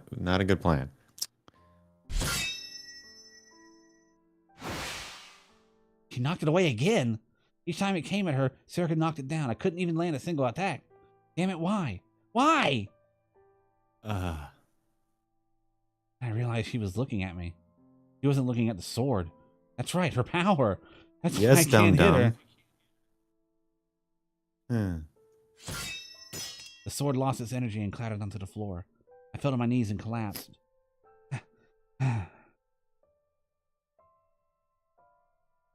You've had enough, right? Stop this, please. This isn't going to work. She can read everything I'm thinking. She knows the direction the sword is going to come from, or more precisely, which direction I'll send it in. It's bad. The room seemed to spin, and sometimes my vision would dim. I couldn't move my arms or legs. I felt cold, like I needed to throw up. Just sleep. The police will be here soon. Don't worry. Once you wake up and time passes, you'll realize what you really wish for. Erica said it again. This is what I wish for, but I couldn't let myself believe her. What should I do? What do I do? What if I changed the direction of the lights to blind her and then attacked? The second I thought it, she knew. What if I pretended to make my dice sword disappear and then concealed it somewhere on stage? The second I thought of that, she knew about that too. Pocket sand. That's right. You can't beat me. Please just don't move. Don't open your wounds anymore. I didn't have the strength left to attack her myself. Even if I did, it was useless to try to attack someone who could read my thoughts. What do I do? Think. Stop it. Stop thinking about this. Think. There has to be a way. I was the one who created her. Then, suddenly, Yup. I had an idea. Yup. Her expression suddenly changed. She was staring at me with wide eyes. Her mind reading meant she already knew. She already knew exactly what I was thinking. But even so, doesn't matter. Even if she can read my mind, she can't stop this. When I saw the tension on her face, I was sure of it. There was still a way I could win. Turn her off. I formed a strong delusion in my mind. And when I did, I was hit by a headache 1,000 times worse than when I normally use my powers. It was far worse than having a needle stabbed into my temples. It was like every blood vessel in my head was being filled with thorns. The pain was so bad I started to vomit up stomach acid. Stop it. Please stop. Erica tried to run over to me and stopped. She kept turning around and looking at the exit near the seats. She seemed to be uncertain as to whether or not she should run, which meant that this idea was going to work. It wasn't something anyone had taught me, but I was sure that I could do it. According to Kunisada-san, I wasn't like the other psychics, who had each gained a single power after being exposed to what she called the causal factor. She said I might be a true gigolomaniac with the power to real boot any of my delusions. And in fact, 6 years ago, I'd created Serica, a human being. Which means I should be able to do this. Stop. Of course I can, right? I twisted my body upward and screamed. A huge number of die swords appeared above my head. Of course, they were all fakes. The closest weapon to me that I could easily imagine just happened to be my die sword, but I'd real booted them anyway. They shone like fierce beasts in search of prey. My head felt like it was going to explode. I imagined each blood vessel bursting one after another. Or was I really imagining it? Maybe this was going to kill me, but I didn't care. I had to end it here. I had to let my puppet go free.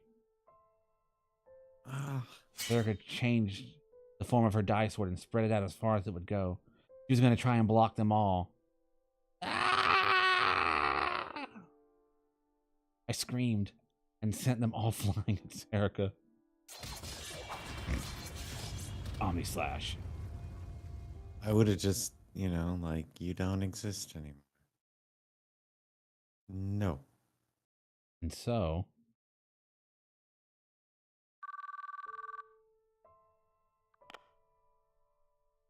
Hello? It's me. May I give you a lecture before we reach the ending? Miyashiro, are you safe? What happened? Connected. I could hear Arima and the others calling my name on the other end. I felt so cold and my fingers were shaking. I turned the phone to speaker mode and started looking through its photos.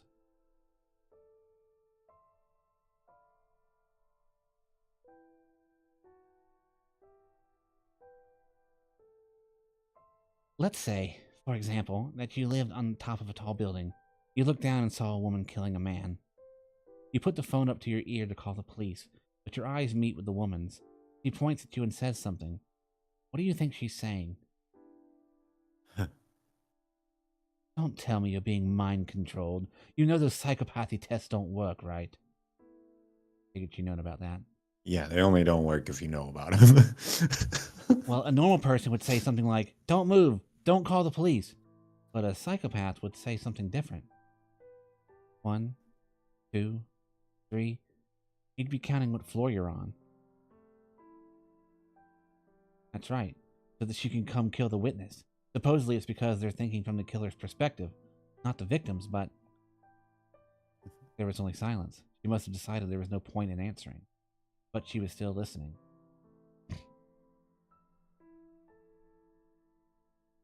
But I don't think that's right. If you ask me, a real psychopath wouldn't think that. If you ask Ed Gein, or Henry Lee Lucas, or any of them really, they would say they didn't understand the question. Right. They'd be thinking about what they'd have had for dinner tomorrow, or how they didn't like the clothes the questioner was wearing.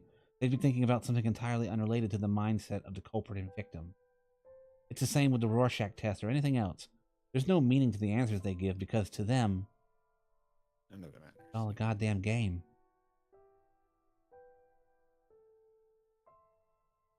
My fingers stopped. It felt like it had been a long time since I last saw that picture.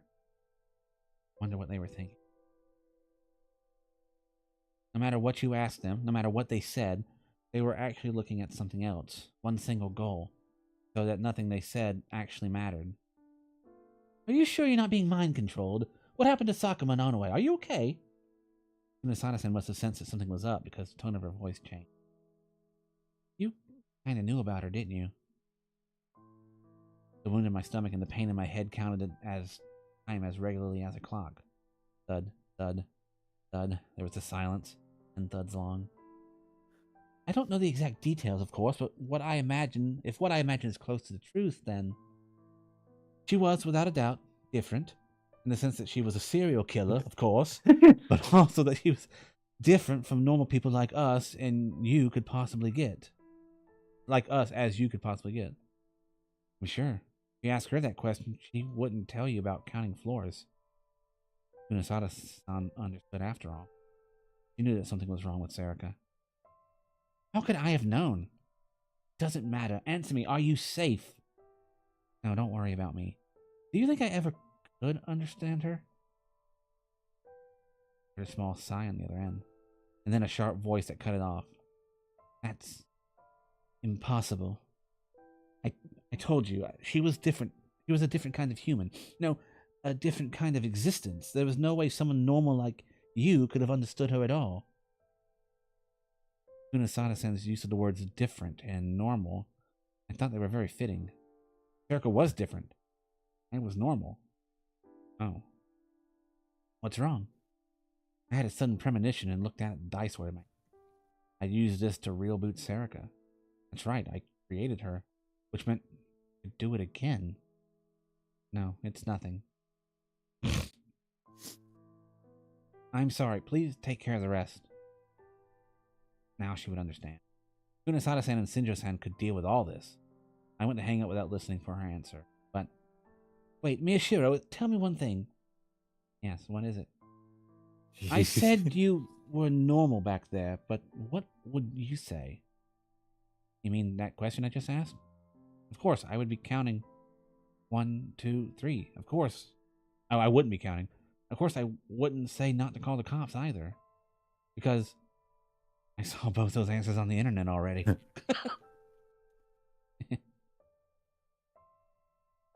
And what would probably be the last phone call of my life. And then I forced myself to get up despite all the blood I lost. My vision blurred and I staggered. But I had to keep going. I couldn't fall over just yet. I had an idea that while I talked to Kunosada-san about on the phone, about what I really needed to do in my powers, about the only way to save her, instead of releasing her.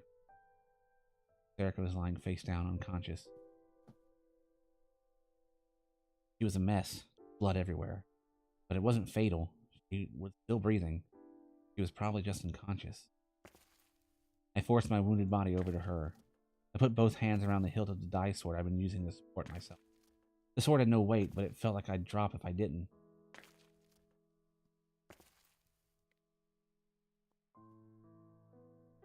You must have heard the footsteps because Serica gave a soft moan. She slowly raised her head and looked at me. I stood close enough to look down on her from the side. And then...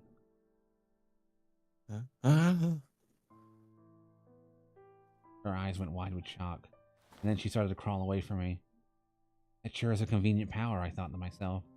She knew what I was thinking without me even needing to say it. But you won't be needing it anymore. No. Serica tried to get away, her fingers digging frantically into the stage as she crawled. No. She glared at me and started to get up, but then her strength failed her, and this time, she fell flat on her back. She gasped like she was drowning and quickly coughed up some blood. There were tears in her eyes. I readied my dye sword. Stop it, Taku. Stopped. Just this once. I'm not going to kill you. You know that. I'd rather you did. Her scream echoed violently in my ears. Why are you saying that? I was going to use my dice sword to change her. I was going to change her into a normal girl with no powers, who didn't kill anyone, who didn't even know that I created her. I was going to rebuild her into a normal girl.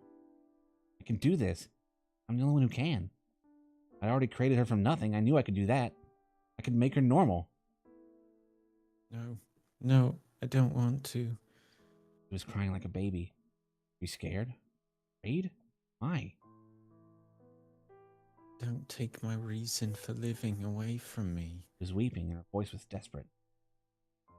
I've read lots of minds since I was created. Everyone's always worried and no one ever knows what to do. I can't believe they live like that. How can they smile? They don't even know why they're doing it. I don't want to be normal. Voice bounced off the stage and hung over the empty. No one but me heard it. Her tears fell on the floor, mixing with my blood. No. You're going to be a normal girl. I spoke softly as I raised my dice sword high. No, please. Please, let me help you forever.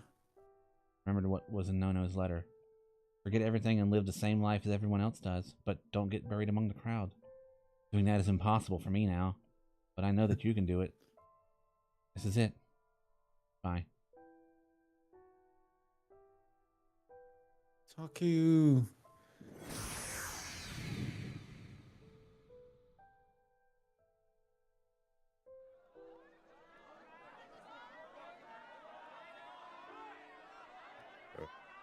PUI secured. The person's name is Mishiro Takaru, 18 years old. He's a third-year student at Hekiho Academy. We have secured Mishiro Takaru. February 2016. 3 months later. Morning at Aoba Dormitory Group Home. I cannot believe there was this much left of it. Yeah, we're at the very tail end now. I was gonna say this is clearly like epilogue territory. I can do it on my own now. When Uki finished washing her face and came into the dining room, Yuto was already getting breakfast ready. I said I'd do it. No, you can sit down. She looked inside the kitchen and saw that Yuto had already done all of Uki's work for her. Fine, I'll do the cleanup myself. As she thought that to herself, she sat in her chair without further complaint. Lately, Uki had learned to make a few dishes without resorting to the recipe scrapbook that Karusu and Yui had made. Of course, her food didn't taste quite as good. But if nothing else, she was trying difficult recipes and burning the pan like she'd been doing right after she came back here. After a short wait, Yuto brought all the dishes to the table. Thanks. Okay, let's eat. Let's eat. Yuto Yuto could also make simple dishes himself now. It was his idea, and he'd been working hard at it. 3 months had passed after everything that had happened. With its owner, Sakuma, Takaru, Karusu, and Yui gone, Aoba Dorm itself was in danger. The place had only survived because of Sakuma's salary, so that was natural. But when Shinjo had told them that it was safe to go back to Shibuya, they both insisted on coming home to Aoba Dorm. Shinjo insisted it was impossible, but surprisingly, it was Momose who helped them out. He'd called in a few favors, and the Aoba Clinic had become the property of a completely normal private doctor, and some of the clinic's earnings were dedicated to keeping Aoba Dorm alive. Of course, it wasn't a family like it was before. The doctors just worked at the clinic. He didn't manage the dorm. Instead, a nutritionist and a nurse, both of whom said they were acquaintances of Momose's, would come by every day. But Uki and Yuto wanted to keep as much of their old lives as possible, so they wanted to make their own food. So on weekends and days without the nutritionist, and days when the nutritionist couldn't come, the two of them eagerly went to the kitchen. It's good. It cut a little too thick, though. Only very recently had Yuto started to talk more. After what had happened to Yui and Nono, and then what he had been told about Sakuma and Takaru, he'd become nothing but an empty shell. The one thing that had saved him was that even then, Uki had stayed by his side. The one thing Uki is fucking good at. Right. Yuto had desperately wanted to be with someone after everything that had happened. Of course, the wounds in his heart hadn't healed. No, they probably never would. The loneliness and regrets would come back to haunt him again and again. Even Uki herself sometimes had trouble sleeping at night. When that happened, she would go to Yuto's room and tell him it was because she knew he was afraid of being alone at night, and the two of them would endure the terror together. Two of them were brother and sister now, inseparable, just like Nono and Takaru had been. Oh, right, about the proposal. Will you marry me? Oh. Yeah. Uki's chopstick suddenly froze. I'm okay with it. She didn't expect that answer. She thought that Yuto would refuse. It would be better to have someone use them, I think. They were thinking of accepting new members at Aoba Dorm, which would mean that they'd have to use Takaru and Nono's rooms. She wanted to save them personally. Nono wasn't coming back, but she wanted to believe that Takaru might.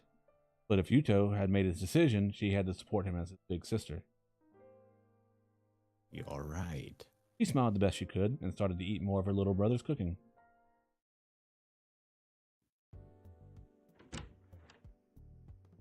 Ciao! It's Hine Shinan! Door opened and Armor Hine walked into the newspaper club room. Oh, you guys get free period too, Hana? The owner of the room raised a hand in greeting without even looking up, like she always did. Her mood today is good. She'd learned how to tell from the sounds on the keyboard. Armura sat in her usual spot and took out the book she was reading, Taro Miyake's famous 6,000 Lives and Deaths. There had been an awful lot of free periods today, and during each one she would either come here and read a book or work on a novel as part of her literature club activities. Miyashiro, Karusu, and Ito were gone, so Kazuki was always here alone. And she almost never said anything. There was no need to worry about hearing lies. It was the perfect place for Arimura. After the incident, she'd spent several weeks in Akihabara before suddenly being allowed to go back to Shibuya. Though allowed wasn't the right word, she'd been dragged back here. She hated it, but even if it meant another fight with her family, there was nothing else she could think of doing. There hadn't been any problems with psychics since then, at least publicly. Sometimes Shinjo would call to check on her, but nothing special was going on. But she never expected the case to end the way it had. Oh? She saw an unfamiliar expression in the book, so she decided to copy it down into the notebook she'd been keeping in the newspaper club. Handwriting was the best way to do this stuff, she thought. There was no class in just typing everything onto a computer. She stood up and looked for it on the steel shelves against the wall, but it wasn't where she thought it would be. She reached out her hand toward the back of the shelf. Oops. And the papers that had been piled there fell off. Ah. Armor and Kazuki froze when they saw one of them. It was a big map, folded many times over. She didn't have to spread it out to know what it was. It was the one the newspaper club had put on the wall when they were going over the case. But there was no need for it. So the first thing Kazuki had done after she'd come back to this room was take it off the wall. Arimura had come back a few weeks later, but she hadn't said a word about the vanishing. No, it would be more accurate to say that she wouldn't. You know, come to think of it. They said Sari reacted to the light a little. They said it's a sign that she might wake up. It was something that Shinjo had just told her on the phone. Kazuki turned around to look at her. What will you do? Her face seemed to say. Arimura frowned and scratched her head. I guess we'll do exactly what Miyashiro-senpai wanted. There was nothing else she could do. That was the promise she had made to him. Kazuki nodded and looked somewhere else. Arimura followed her gaze. She was looking at the chair that Miyashiro used to sit in. Then she looked at the one Serika used to sit in. For what it was worth, Arimura hadn't sat there a single time since she started coming here. Then Ito-kun's completely innocent? Well, That was Momose's first question after hearing what had just happened at the hospital. Correct. It seems he really was just being mind-controlled. Safe to assume he has no information on the committee. The only other possibilities are Onoe and Miyashiro, but not with the way things are looking, yeah. Kunisada and Momose both sighed at the same time. Sakuma was dead. They'd gone over everything he owned as well as his body, but learned barely anything. She had found, with the help of her very, very strange acquaintance in Akihabara, that Sakuma had indeed worked at the basement of H Tokyo General Hospital, but nothing else. All the data was deleted. There was no data left of Sakuma. He hated to admit it, but the committee was good at their work. Fast. Even the police didn't seem to know who he was. That night, 3 months ago, she still didn't know what had happened between Miyashiro Onoe and Sakuma back then. But if what she was imagining was correct, especially in light of her final call with Miyashiro, there was a need to question what Serika had told her at Frisia. She talked a lot about the committee, but looking back, there was a good chance it was a lie used to gain Kunisada's cooperation. As proof, even after she'd taken the psychics out of Shibuya, nothing had happened. Her hacker acquaintance had checked his network and hadn't seen anything at all. With no real reason to stay in Akihabara anymore, come back to Shibuya, but while she was gone, all the threads connecting Sakuma to the committee had vanished. Either she'd screwed up, or maybe Sakuma really was no one of importance, which meant they simply gave up on him when he was no longer useful. But there was a lot of equipment that had disappeared from that underground facility. Even if he was the one who moved it, someone else had to have been in charge of it by now. She could just find out who that someone was. The other chance is... Mostly looked at Kunisada and tapped her own temples. In here. Chaos Child Syndrome. Right. That was the one route she still had open to her. It was the piece of evidence she'd chosen to use to get her revenge on the committee. That strange disease that had started showing up in certain victims of the earthquake. Suddenly, her phone began to vibrate in her pocket. She saw the name on the phone and realized that it wasn't time for his usual check-in. That meant something had happened. What is it? Onoe has...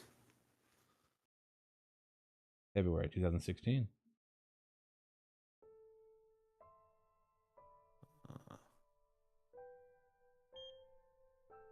He slowly stepped into the hospital room. The room was clean. The air was pure. He nodded, satisfied with that. It was disappointing that no one had brought her flowers, but in light of his condition, no helping that. The curtain was closed, so she couldn't see him from here. She walked softly without making a sound. She approached the bed nervously, put her hand on the curtain and slowly opened it.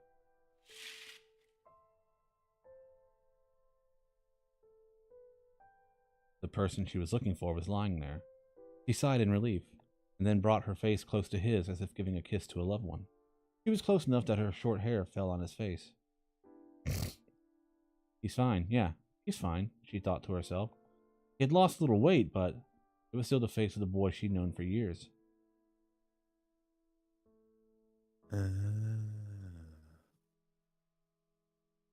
She then opened the window. Fresh air blew into the room. The weather was great. It was the perfect day to go outside.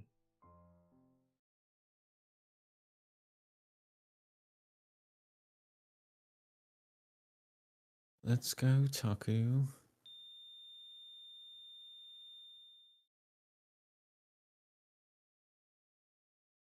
Breaking news as of 9 a.m. this morning. The killer behind the return of the New Generation Madness murders, Miyashiro Takaru, disappeared from a prison hospital. The bodies of several guards were found, evidently killed in a struggle. As for the reason the killer was being kept at the hospital, the police have stated that he was being examined as a Chaos Child Syndrome patient, and that there was no problem with the site's security.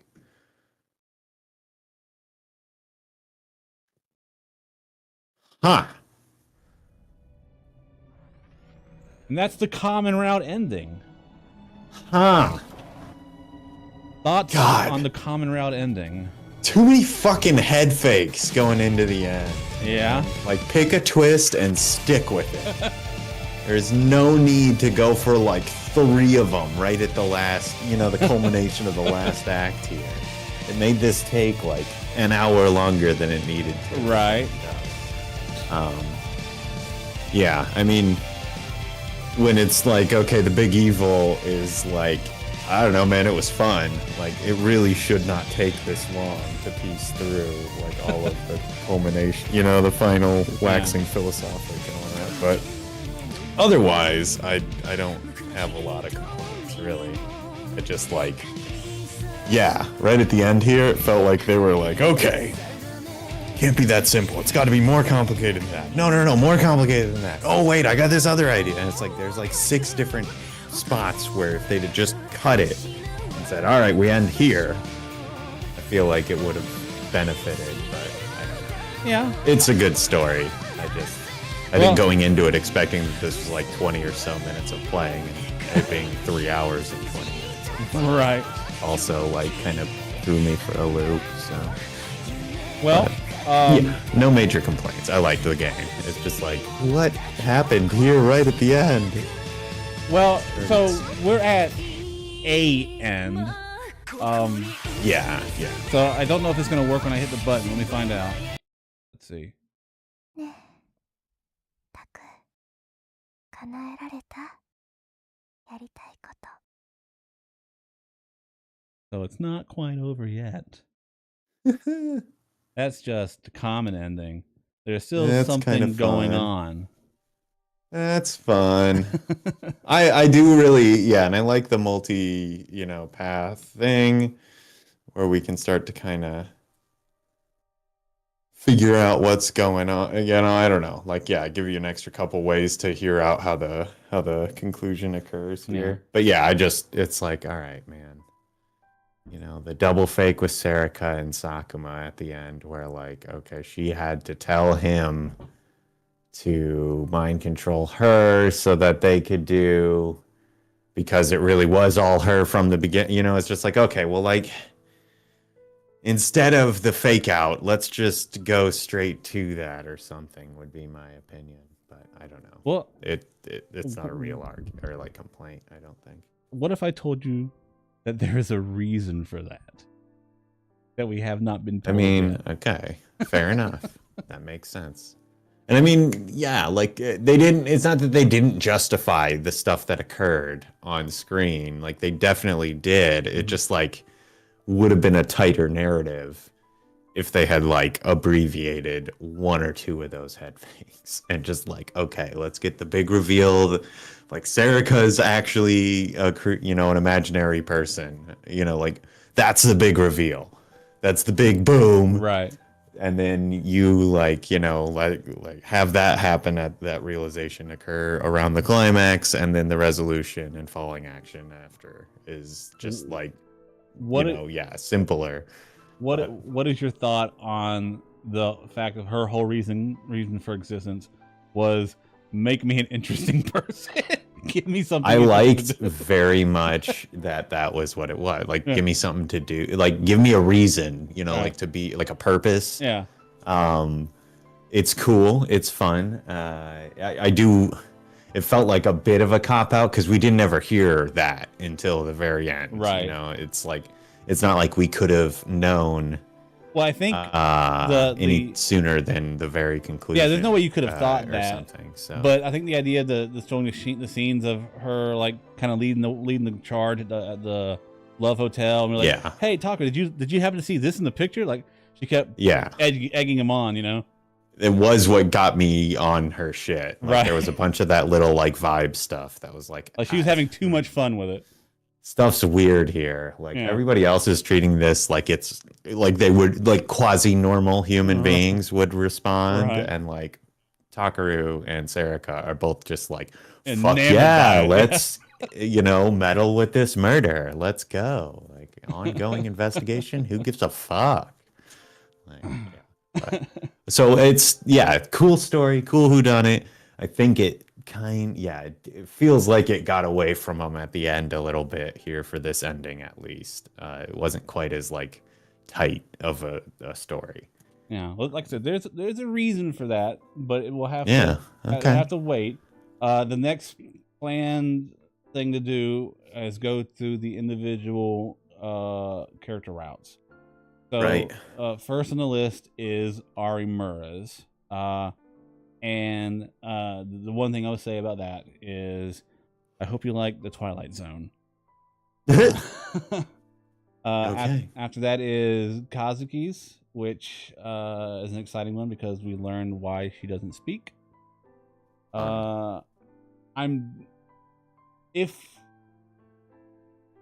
said, Uki's probably the only one that I don't think really contributes too much to the final one. Like not required. But then before the true ending, we get to learn slightly a little bit more about Nono and one more secret that she's keeping. And then there's the true ending. But that will have to wait until another night because we have long since gone over. Oh yeah. But a common route, and it was in the title. It had to be done. Had to be. It's done Finally. now. So that is the end of the common route of Chaos Child. If you've enjoyed this and want to, if you are like Takaru and just can't get away from here without finding out what's really going on, if you are a right-sider like me and Eric, then be here next week when we start learning a little bit more about Arimura. And I think with each of the individual character chapters, they'll probably just be like one stream each. Those chapters aren't very long. Right. With the exception of maybe Nono's. Nono's is kind of hefty.